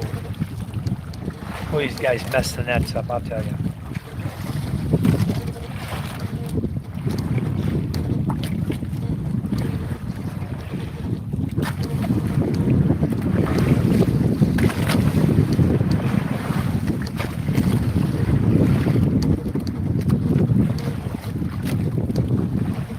Okay, another carajo. Small one.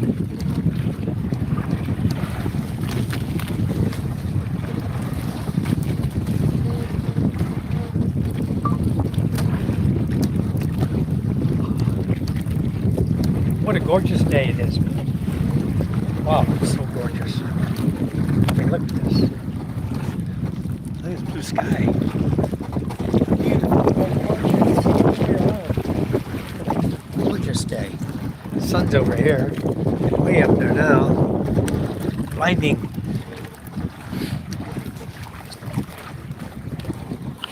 My shirt's dry.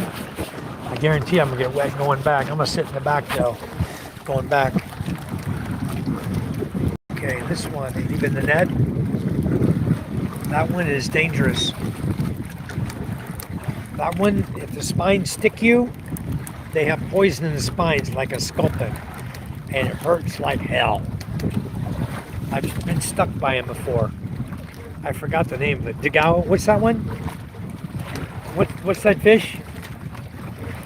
I forgot the name of it now. They're busy, but that one, I've been stuck by it, and it freaking hurts.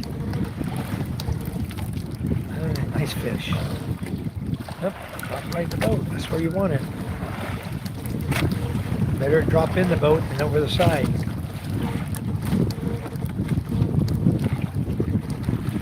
He's got the rudder tied, so he ties his rudder in one position. Here comes the next section.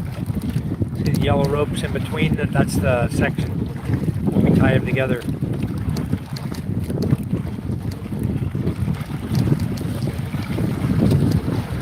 Pretty consistent catching fish. I mean, not like when you're catching a lot of gumaha, but really consistent. They're doing well. They're going to end up with 15 kilos or more. 12 to 15 now. We'll see.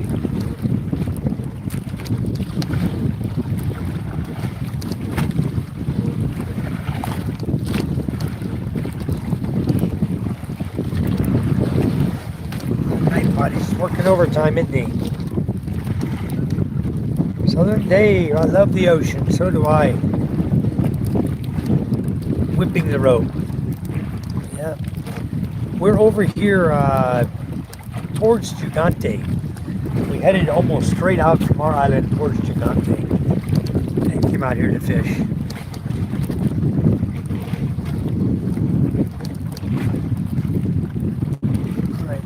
If you leave the shore, it almost goes straight out.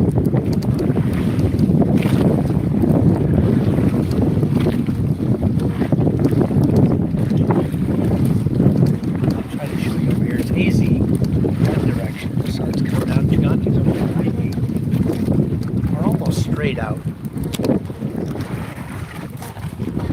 There's another boat. Looks like he's heading to Gigante.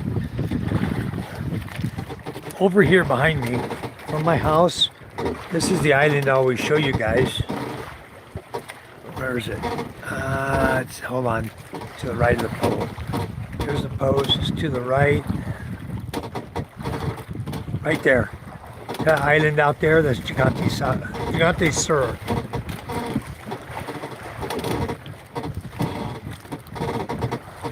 You can't see Gigante Norte if you're over this way. And Panay Island is over this way. You can't see any of it today. It just, I can barely make it out. because we came diagonal from our beach, which is over here. Let me see, I'll show you guys. From our beach, which is over here, Gigante is usually straight out. We came diagonal like this towards the sunrise. We came this way towards kind of at an angle. It's not the Hungan area. Hungan is way over here. Back over there is Hungan inside and Hungan outside. So we're like headed just out from Gigante to a reef out here where they do crab fishing and stuff. So this is where we're at. I can't show you exactly on GPS. I don't think maps would show me. But I can see. Let's just give me a minute here, I'll check. And I can share it to you on the green screen. Yeah, Southern Dave, I love the ocean too. Year round, kind of seasonal with the fishing. Josh, it's you can fish year round. It depends on whether you're looking for fish to sell or fish to eat. If you're looking for fish to eat, you'll always catch something to eat. You will. But if you're looking for fish to sell, that's seasonal. The gumar are seasonal, the mackerel, Spanish mackerel, everything's kind of seasonal. But April, gumar are coming back in April, this coming month. We expect it to pick up, and we're going to probably be running all the boats then. We got another crew for the MJ boat. I don't know who's going to go with my father-in-law. If they shut down the diesel because of lack of fuel, then my brother Den will be the one to go with my father-in-law fishing. And I'll be going with them also. It'll be a lot of fun to go with them. Big boat over there. You see everything now. It's coming into view, you know.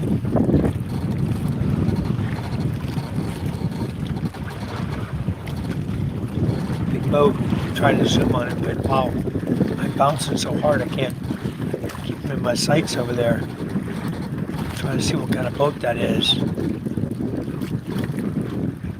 Looks like an illegal fishing boat. It's a big boat. Hard to tell from here. Anyway, go back to the fishing here. You guys are still working hard.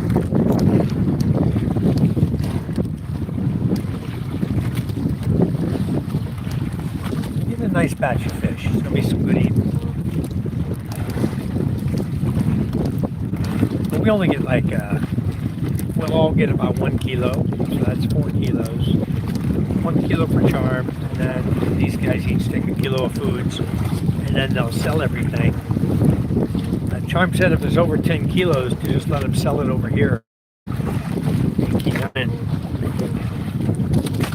If it's less than 10, I'll bring it to the house, and they'll sell it over there. We'll see. I brought a little scooter. I brought the Honda Beat today. I got my backpack. I can put the fish down on the floorboard of it. Let's see, they can just point out there is a trawler or zipper over there to the right. You can see him. He's out there a ways.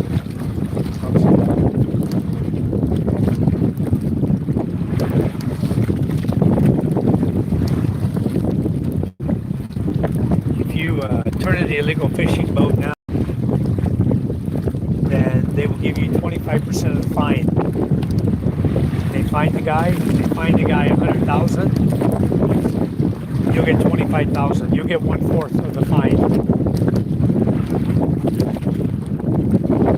But it's 1/4 of the fine worth the bullet.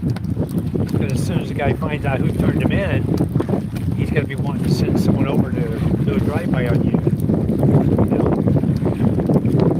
It's really not worth it. Leave it alone, let it do it. We'll all catch some fish. That's why they keep doing it. It's going to be up to the Coast Guard and the E&B, National Police, to go and catch him and arrest him. They can see him just like we can see him. The problem is they don't do anything about it.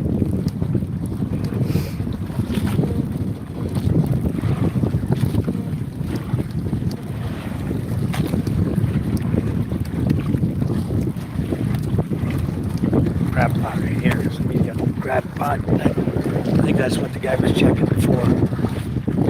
Right here, you see the flags, the little styrofoam. I think that's a crab pot.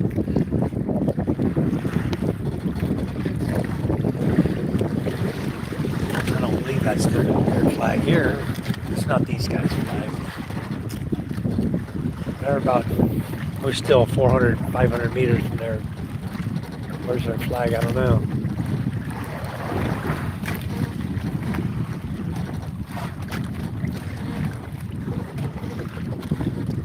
I don't know where the flag is. These guys dropped. I didn't see him drop one. I don't know if he dropped one or not.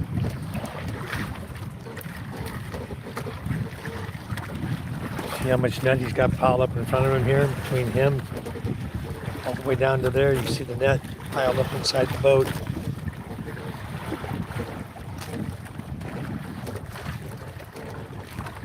It's a nice looking fish though. We can make some money today, a little bit. It takes 8 fish of the gumaha. If they're decent size, it's 8 of them for 1 kilo. And that's what they're catching right now, or pakan. Gumaha. Yep, it's gumaha. They're a good size too. So for every 8 fish they catch, that's a kilo. It's 150 pesos now, I think. Another one chewed in half, see? Oh no, it's good. The head was over behind the net. They're doing good. They're catching some fish. Maybe that's it. Right to this buoy here. I think it's his. Is that your fishing buoy there? That's the end of your net right there? Is that yours? Ah, okay. I was wondering why he keeps moving with us. Okay, guys, we're done. They got 21 sections in. That quick. Wow, very good. Tiring, huh? Very tiring. All right. There it is. That's theirs. That's the end of theirs. I was saying it's a crab pot. I didn't realize they had a little short light like that. It doesn't flash in the daytime. It's only gonna flash when it's darkness. Same with the red one up here. One needs a battery. The other one's working, but they only flash at nighttime. They have a sensor.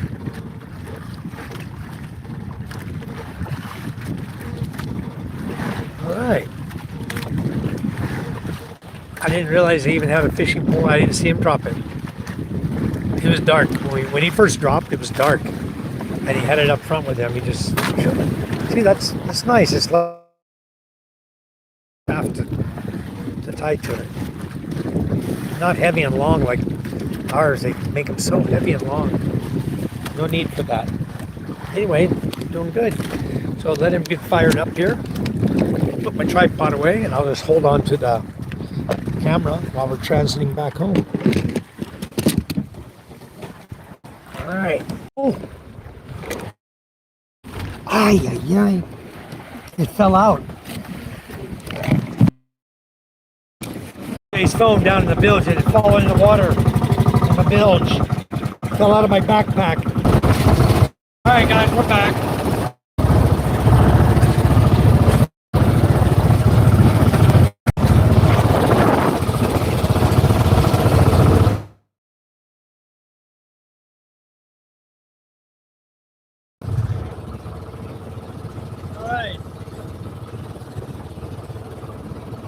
We should be back now. Hold on.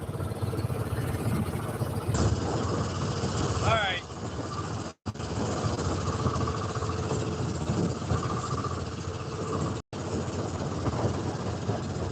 Michael, I dropped MJ's phone in the freaking bilge. It fell out of the backpack. When I picked my backpack up, I heard something fall. My drink fell. I got it. I didn't realize the phone had fallen. Damn it. Now it's all oily. It wasn't on. Hopefully it wasn't on. If it was, it's going to be no good. have a technician see if we can fix it. Maybe the battery's shorted out.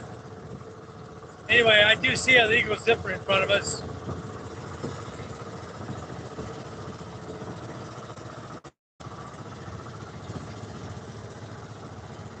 I know it was all oily and wet. I'm his phone. That's gonna suck. I'll never hear the end of that one from Charm.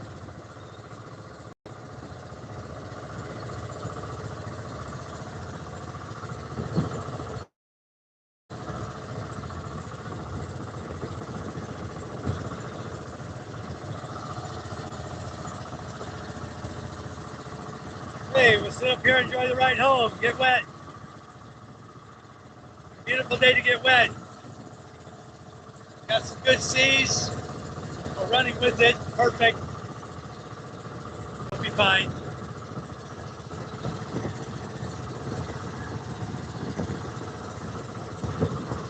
Okay, I guess I got everybody back. Probably PK.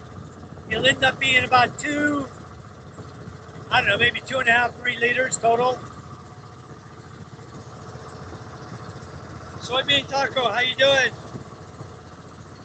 Beautiful out here, huh? So this is the end of our 3 a.m. fishing trip. We're heading back. It's 7:18. We'll be home by maybe 8 o'clock in the morning. Back to the beach.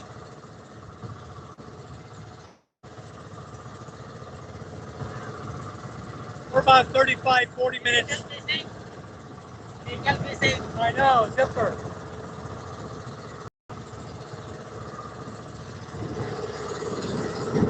If you turn him in, you get 25% of the fine. The fine 100,000, you get 25,000 for turning him in. Yeah, if they catch him, they have to catch him and arrest him, and then you'll get money. Yeah, 25,000. Good money. Fine. 5,000. Yeah, it's an illegal zipper. We see this guy out here a lot. He's probably fishing too. He loves the shoreline. You turn that guy in, you get him caught, they will do something about it. They gotta catch him though. And you gotta put your name on the paperwork, fill out the report. And then within, I think 4 days of them arresting him, you'll get your money.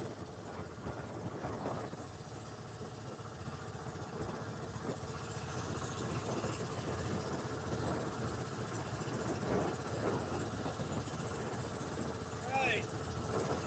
He's gonna have to watch him on the TV until I figure out if his phone is any good. I'll take a blow dryer to it when I get home. I don't want to turn it on unless I open it and check it. I may have to get a technician to open it and check it. His is not waterproof. The one I'm holding, my phone is waterproof. I dropped it in the ocean. It went down about 2 feet deep in the water. Was sitting there for, maybe 10 seconds. I fished it out. It worked fine. But I don't think MJ's got that kind of phone. His is an older model. Anyway, we'll see if I get home. I'll clean it up good. Maybe I can get a bag of rice and put it in a bag of rice to absorb the moisture, and it'll turn out okay. We'll see. Yeah, this guy is working here. Either go fishing boat.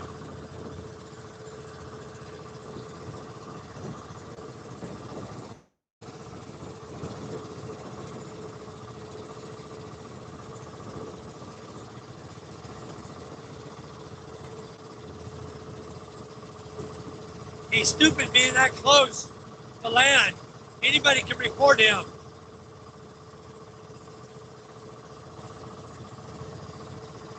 I don't know, he may be just going slow, looking for fish.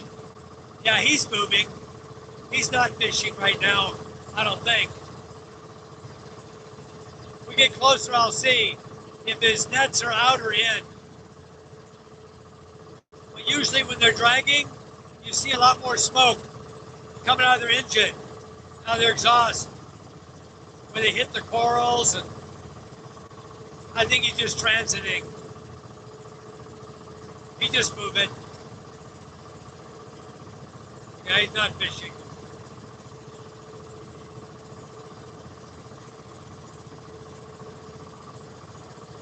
And we didn't see him last night either. Oh, he's just going through the water. No problem with that. They can go anywhere they want, as long as they don't drop their net. David, my son's phone fell in the bilge. Got all oily and wet. And I'll see if, yeah, moving pretty good.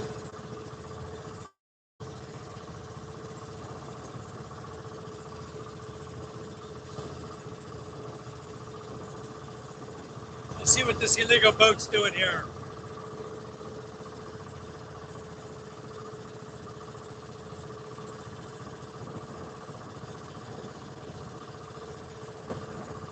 He's transiting. I don't think he's pulling net.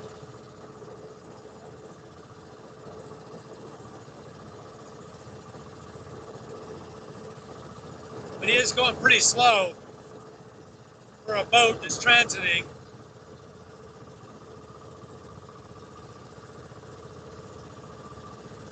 And the waves aren't big. Out here, a little 2 foot, 3 foot.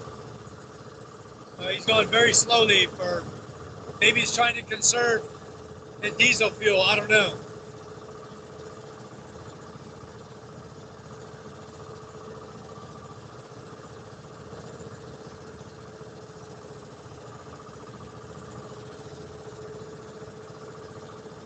Oh yeah, he's working. There's no nets on board. He's either dragging them.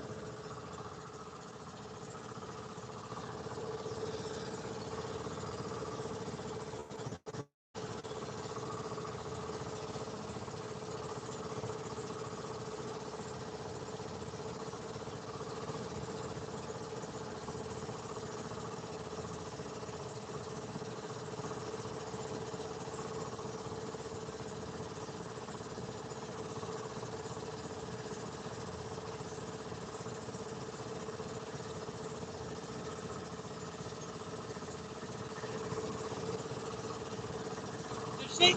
No? Troll. Yeah. He's trolling. He's working. I don't see any nets on the back of his deck. That means he's working. The nets are in the water.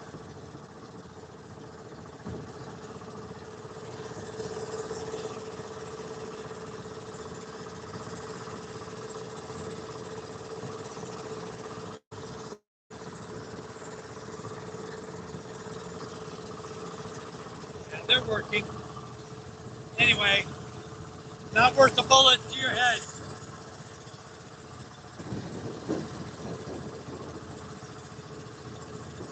Yeah, that's what I'm going to do, David. I'll put it in the rice. I'm going to get a separate bag of rice, get dropped in the bilge. I'll get a sack, a little bit plastic bag, put it in rice, and leave it for a while. MJ's going to be mad at me if his phone's broke, but I'll have to let him use mine. Yeah, he's not supposed to PK, but I had to talk to him last night. He says he will do it. So now he knows I'm going to hold him to it. I gave him his phone back. Yeah, I'll get the mean face. You're right. Yeah. I'll tell her I found roadblocks. I dropped in the water to kill the roadblocks. Yeah. Well, then, no. It cost 3 liters, 300 pesos, $6, not 100, $6, PK. I just watched you 12-ounce girls. That's what I was doing earlier, Mark. I had my mule. I only had one. Hello, Rick. How are you? Welcome back. Thank you, God's country. he gets down. I don't know. My wife wants to know why the guys have plastic. Because the net is wet when it comes up. If they don't have plastic, then their clothes are soaked. When they get home, their clothes are soaked with and have fish guts and everything else, all the slime from the nets all over them. So better they put plastic around them.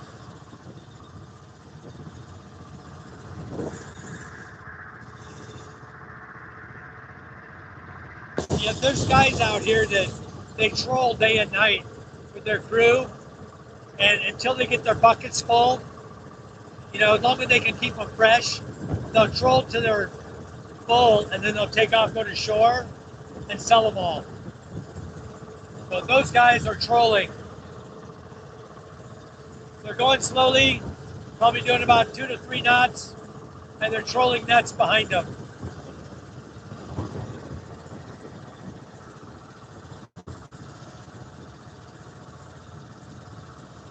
Bunch of funkies over here.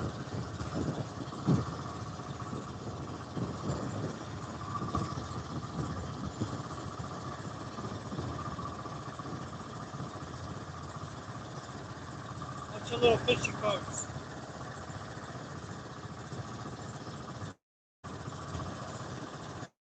Boy, it's hard to keep the camera still. I'm probably making you guys very dizzy.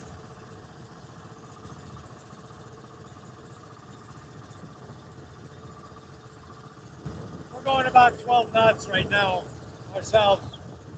This boat will get up to about 17. You can cruise at 17 on calmer water. You don't want to do it with the waves like this.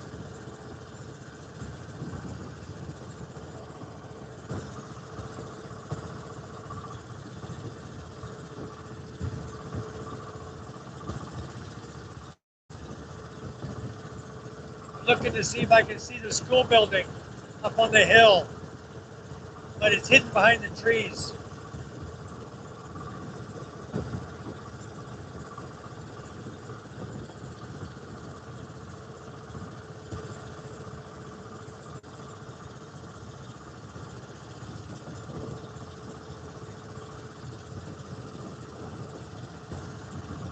We're going back into Kenyatta Dutai. We're not going over to my village. We're going to pull into the next village, and I'll ride the motorcycle home.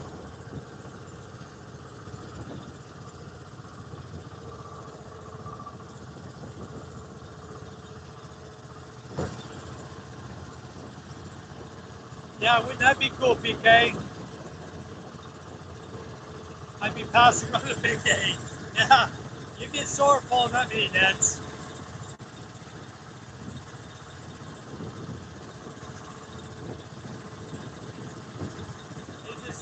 I don't know what he was throwing. Gosh, he was throwing something over. Just water, I'm sure. That's a pretty good sized boat, yeah.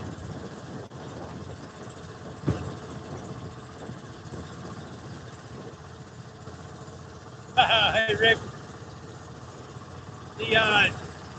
I'd like to see the guys get banned or have no diesel, go fishing, because guess what?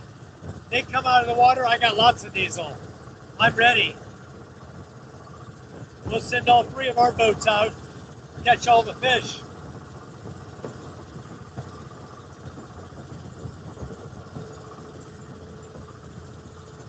A whole bunch of boats right there.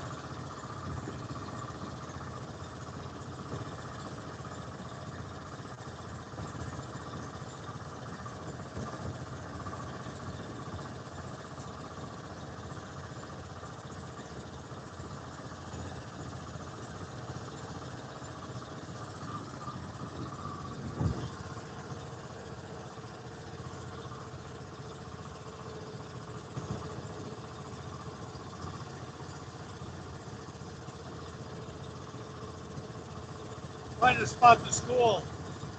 It's too hard. Too hard from here to see it.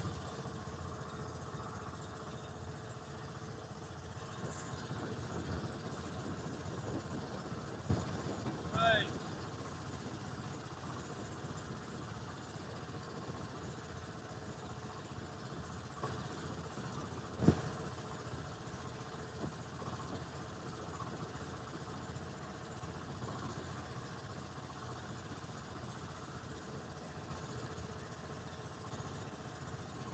Yep, graduation coming up.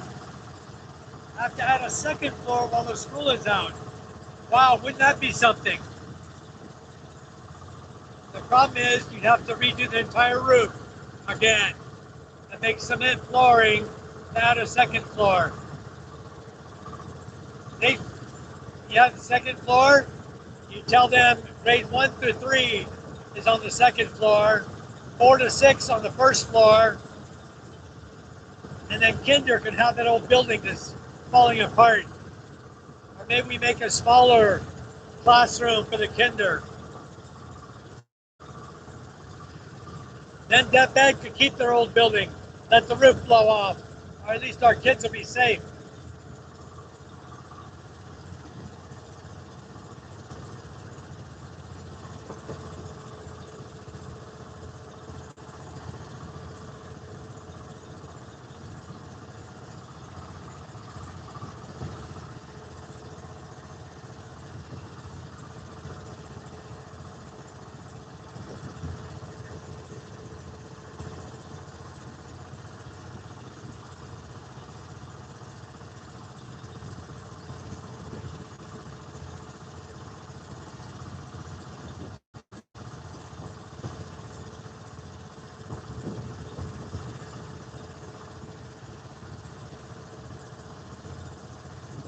It is gorgeous.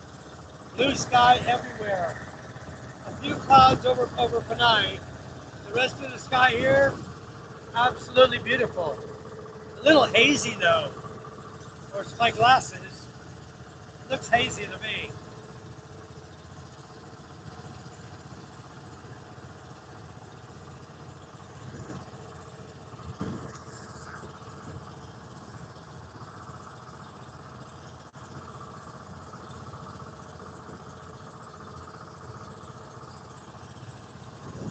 Right.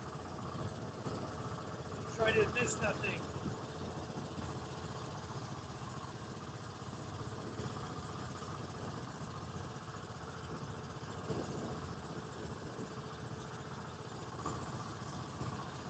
Well, I hope you guys enjoyed our boating and fishing trip today.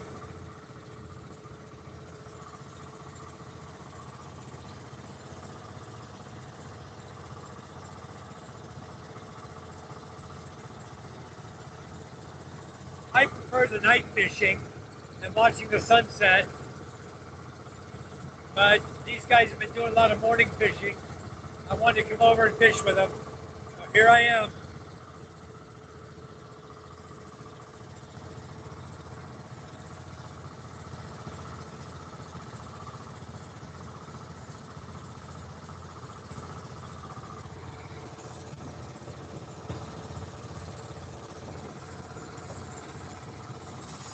Everybody's relaxing. They're tired. They worked hard.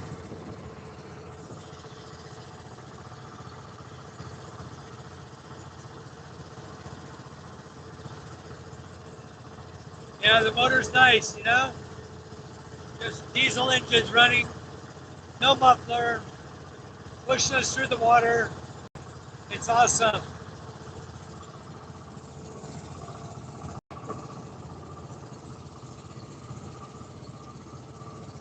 I'll show you what I did.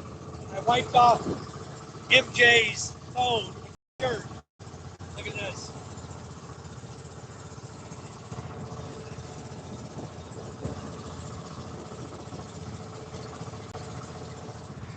All the black. Hold on.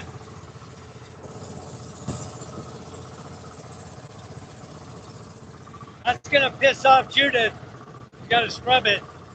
No, I'll go home. I'll get done. I'll get the scrubbing, the greenie, and the white soap, and I'll scrub it out myself. I made the mess on it.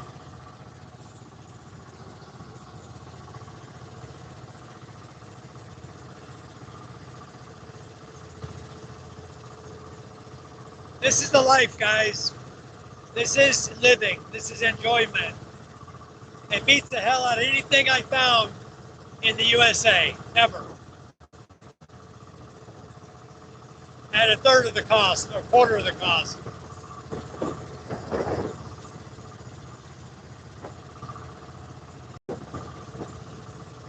My boat in the U.S. was about $52,000 for my 25-foot cabin cruiser, or $56,000. And this boat here, when I built it, was like $3,000. Big difference. They both carry across the water, and this one catches a whole lot more fish. So I'd rather be here than there, for sure.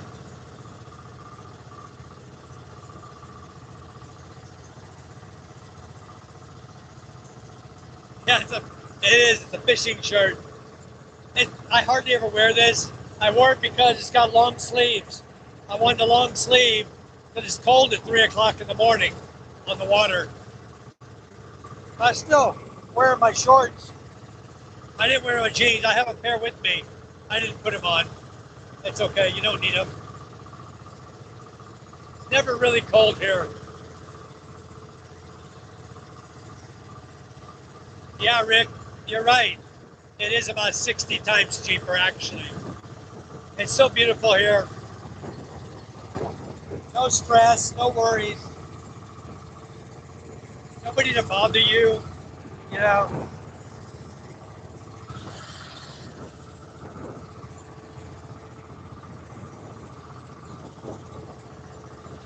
It's a good life.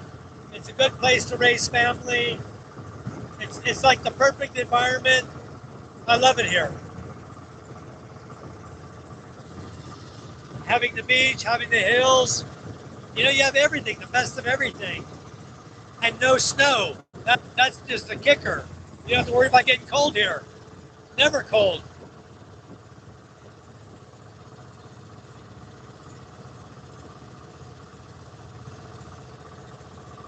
I see a sailboat over there. Guys from our village, a couple of them have sails on their boat. They sail them out, then they jig for fish. Then they sail them back.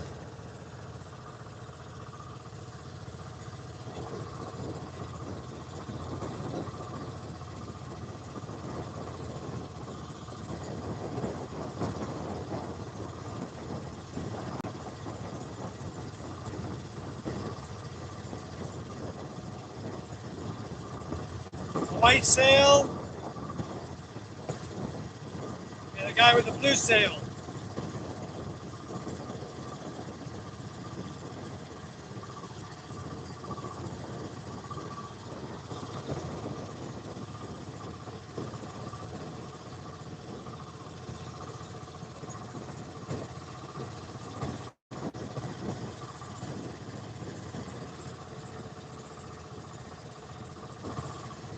I think I just spotted the school.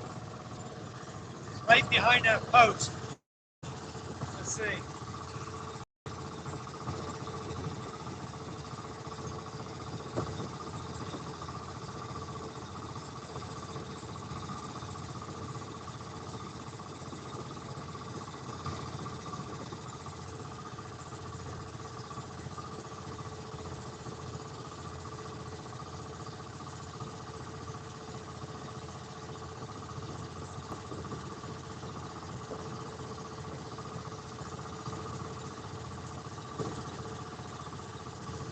Another fishing boat coming back.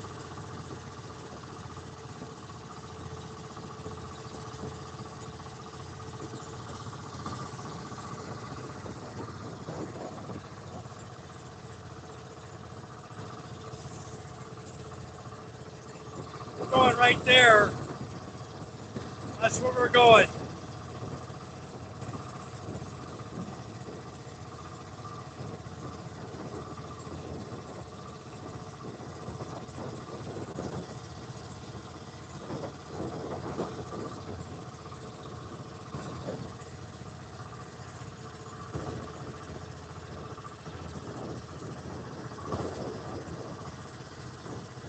Sails up, engines off. Yep. There you go. No, Michael, no reverse on this boat. Forward only. If you want to go in reverse, we have a wooden pole right here. You push yourself backwards. That's reverse.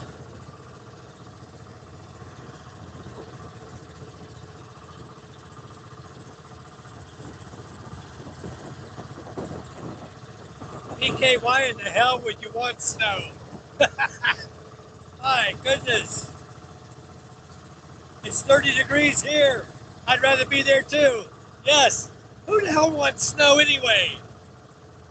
I don't miss snow one bit. I don't miss it at all. I love the sunshine. I love the rainy days. And I don't like snow.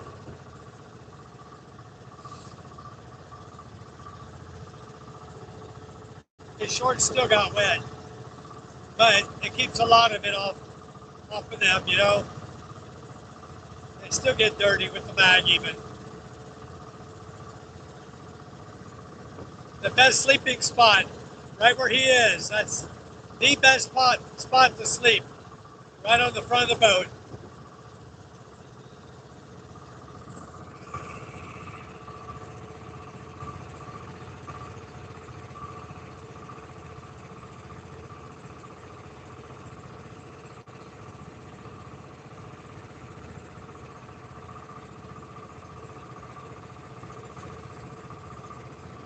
If there's no net in here, from right here, you could hang a dooyan from here to there and sleep in it, right there, a cradle.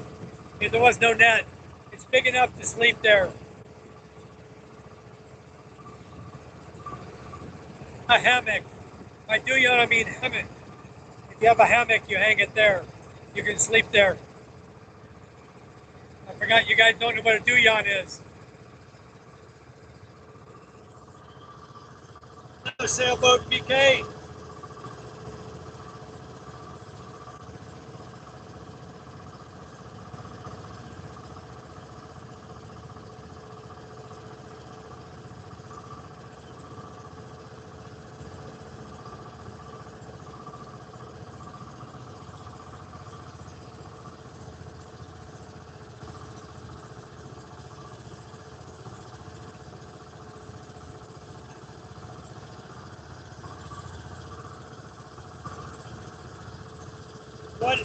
What if he farts? I don't know. Maybe he'll fall overboard. I won't smell it. The wind's crosswind here. Won't smell a thing. I'd roll out if I fell asleep. Yeah, probably so would I. You go for it, PK. I don't want to see it. I don't like snow, guys. I had enough of it in my life to last me a lifetime. That's why over here, no need. I don't need snow.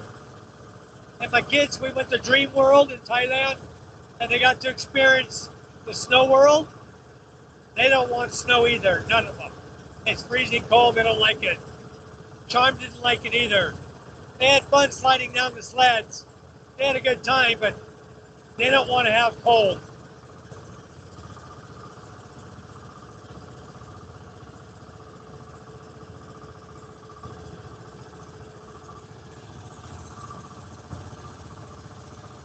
Bunch of people with sailboats today. I see 3, 4. I see a red one too. I think it's a red one.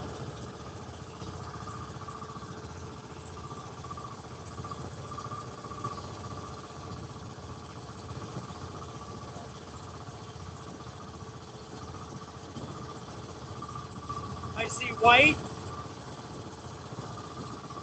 blue,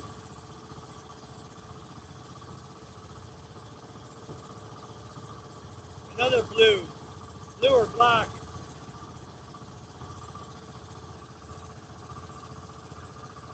So there's 3 sailboats. Oh, there's one out here too. 1,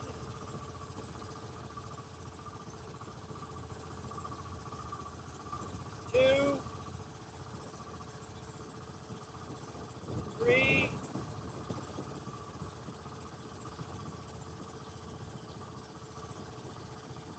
4, and then this guy over here. Makes 5. 5 sailboats out today. So you have a lot of company, okay? Everybody's out sailing.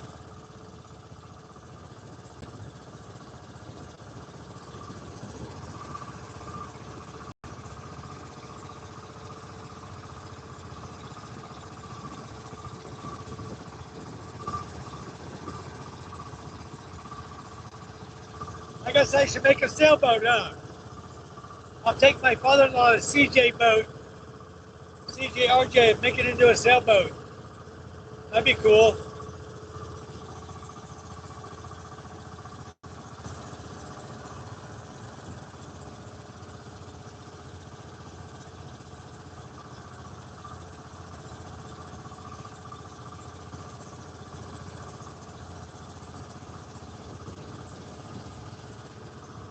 A nice day for sailing. It's a little bit windy, not too strong, but perfect. You got rolling waves, no choppy waves, just rolling. It's a good day for sailing. These guys are fishing though. They sail out and then they just sit there or use it for trolling or jigging. Yeah, their sails are just flat. They're just blowing with the wind. They're not catching wind. They're just blowing.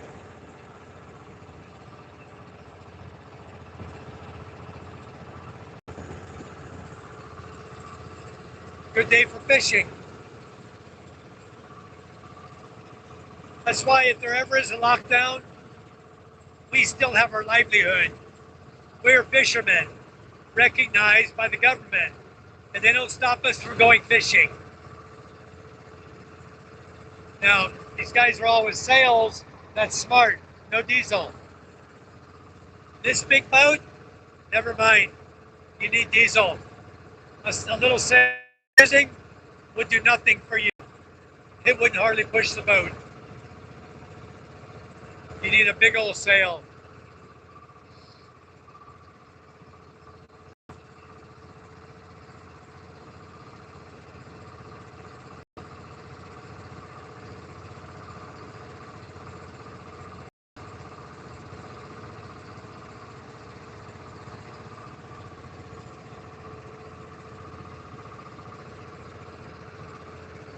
I see the school building, but I don't think I can show you guys.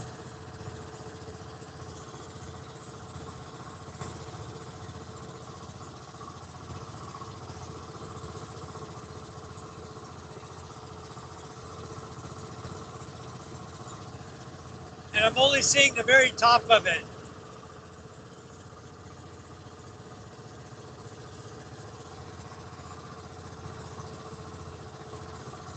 Right there.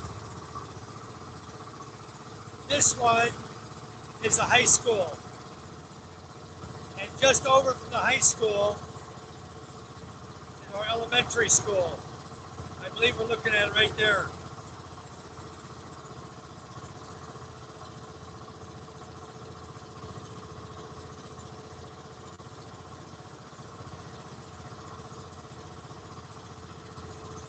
Of course, I could be wrong.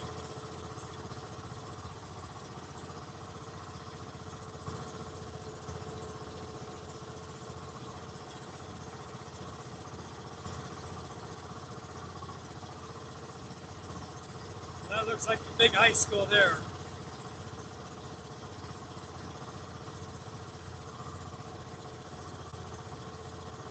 Yeah, I don't think I see it. It's hidden by trees.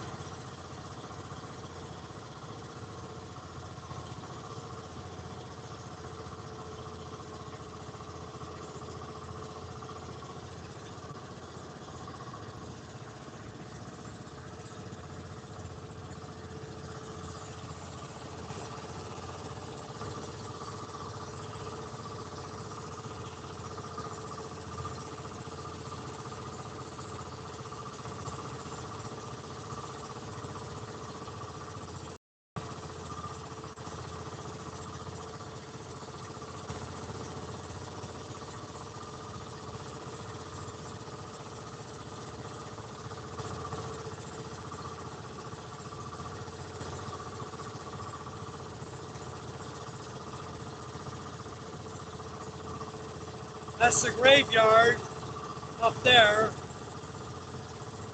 The school is right about, it should be in the center of my screen, right about there. I don't see it. The other one's a high school. That might be it right there, that white blob you see in the middle. That might be it. That might be the big building. It's a little bit higher. Very difficult to see from here. Anyway, that's home, sweet home.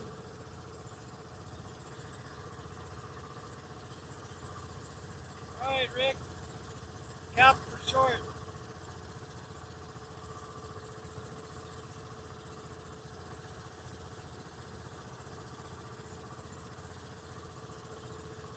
Yeah, too much information here. Anderson, hello, Anderson. How are you?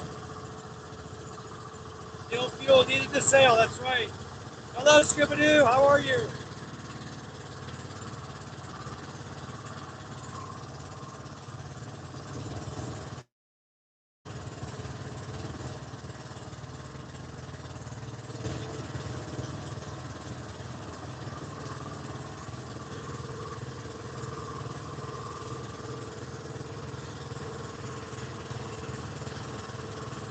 Skull and crossbone. Yeah, that'd be cool. It sure is, Rick. It's a wonderful world I live in.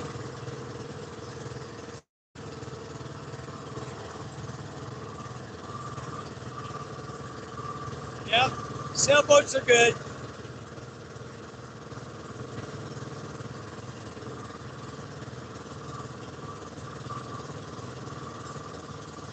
Okay, I see it.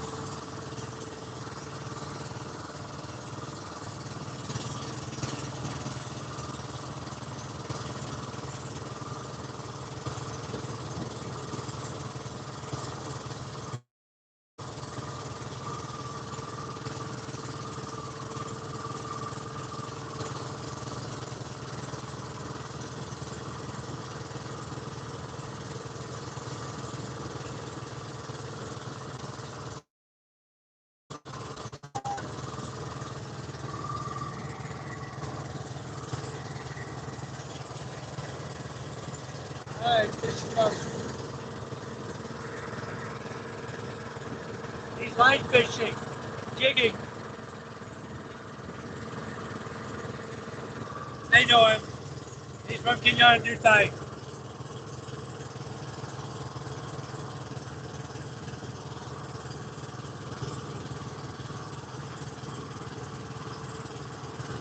I have 3 guys from Kenyan Dutai. This is the Queen Charm boat, the big boat. One guy's there, and the other 2 are behind me.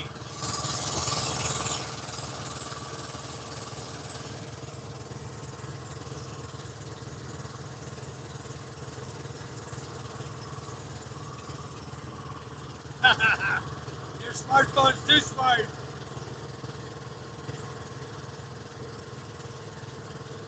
Need to build it bigger. Yeah. Same time. Both diesel engines are running.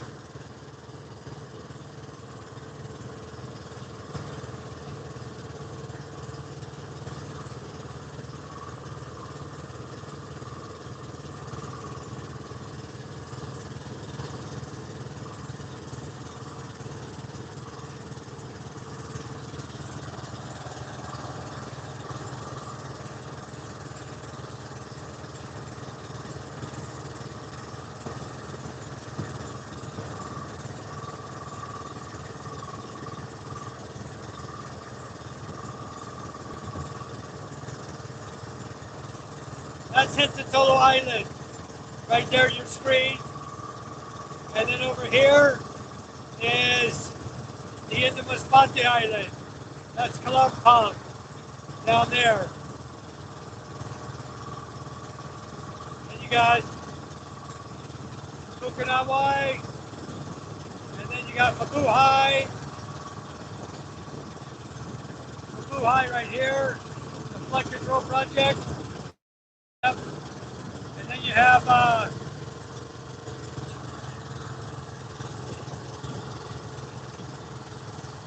right the end of the sand, very into the sand there.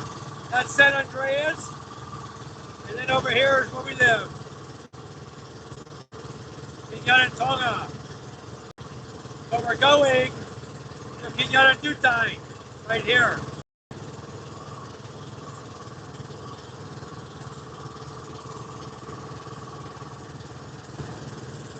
Well, a little bit more scuba. I want to do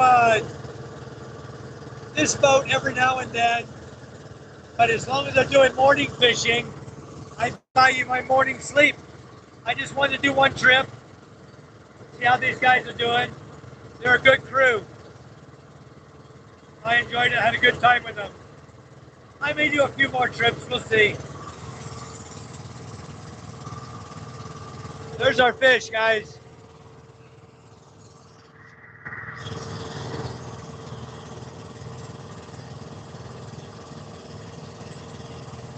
We got quite a lot of fish there. So these guys did good.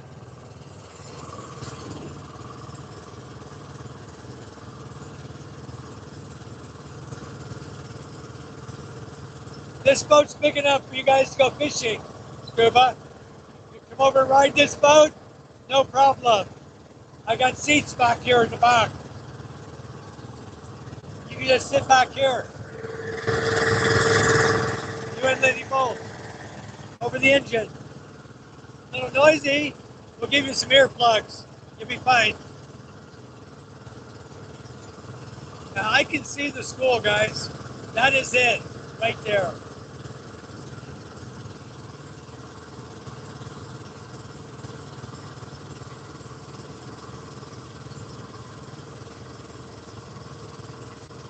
Right there.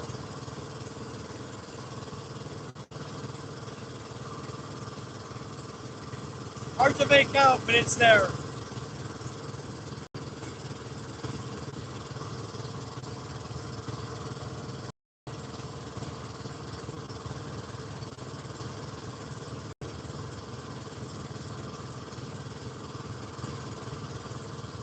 That's definitely the graveyard. That's the elementary school.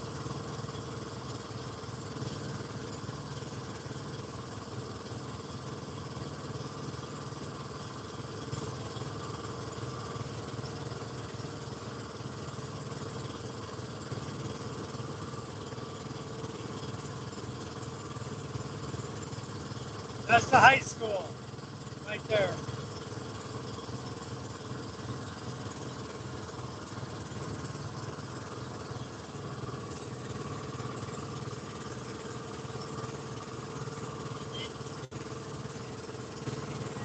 Hello, Angel. Yes, I'm enjoying life. I love my life. Yeah, nice catch of fish. They did good today.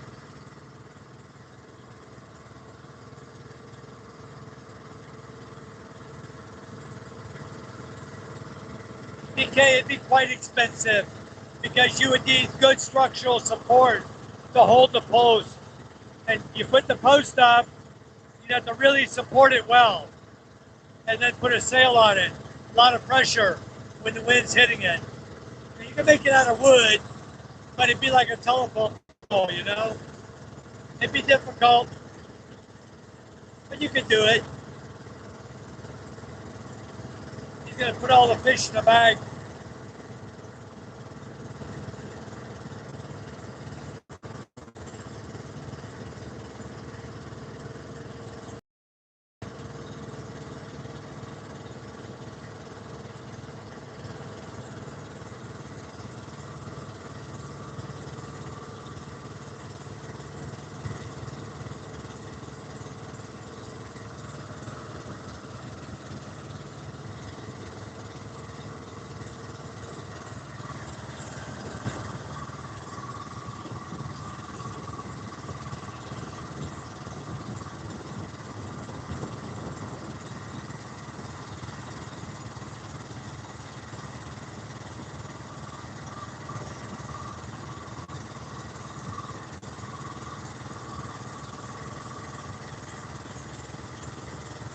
My other boat's right there, middle of the stream.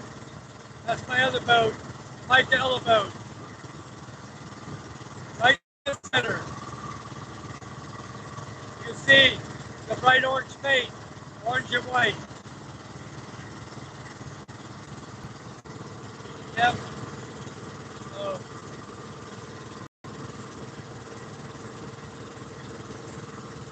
definitely the tool.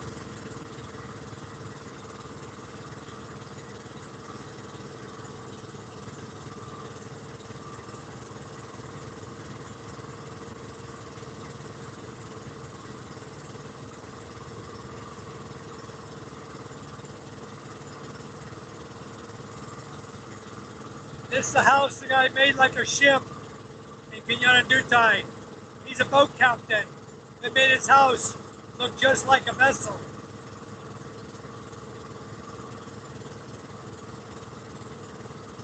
I can't hear you either, Scuba. Huh? Yeah, parasailing would be nice. It's nice and windy today. You can probably pull right up on one.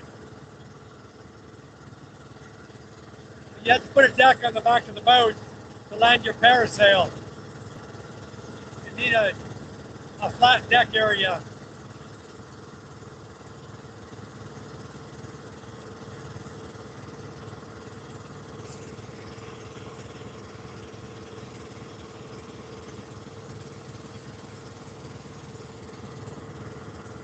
No need to put sails here. On this big boat, if push comes to shove, you park it and you use a small fishing boat. And that way, you just put a sail on the small boat. You'll be fine. Look at this house.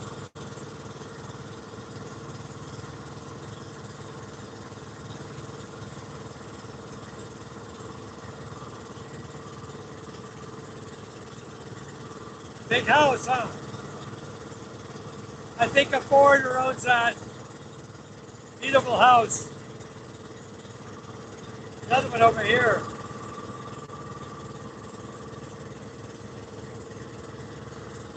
Some pretty big houses out here.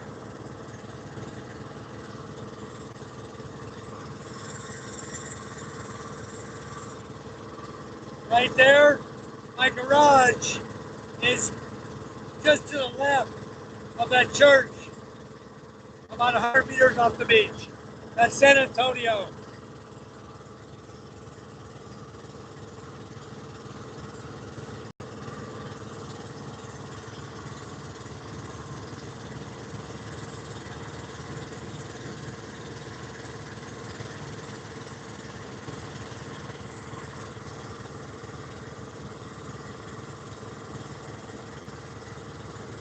Yeah, you can do that, PK.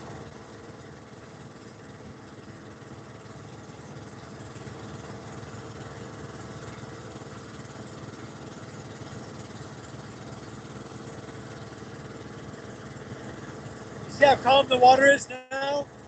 Beautiful sailing weather right here. Windy, probably got about an 8-knot breeze. Little breeze blowing. The water's calm. Beautiful day.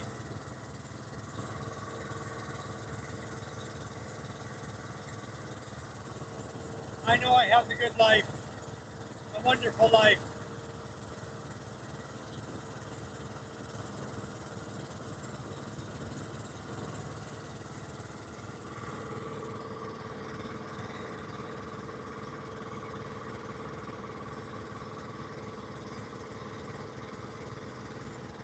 At some point, I may convert my garage into a house. We may do that one of these days.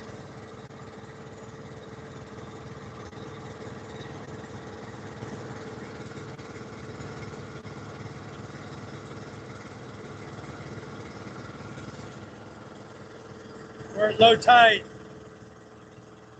We have to walk in.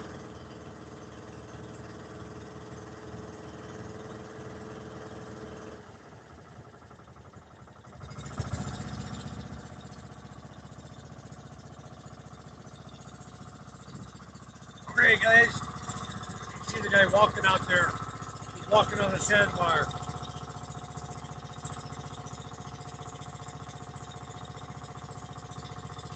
So we're going to kill the engine in a minute. We'll be on the beach in a minute. A lot of rocks here in this area. Pinan Dutai in San Antonio. This beach is very rocky out here. Very rocky.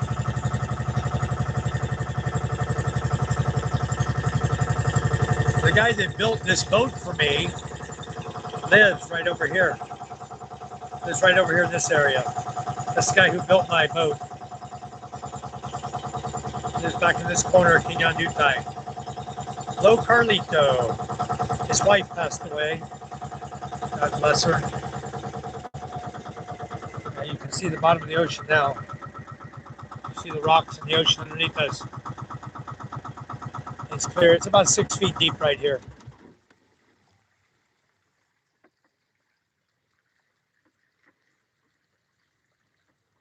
So we gotta hike in through the water. It's shallow. Anyway, guys, I'm gonna wrap it up. I'm gonna get my Starlink Mini in my backpack. I'll stop the live feed. Thank you all for coming and watching. We really appreciate you all. And thank you so much. I'll go up to the school. I'll do a live feed at the school this morning after I get home. Give these fish to the people that are selling them so they can help these guys make some money.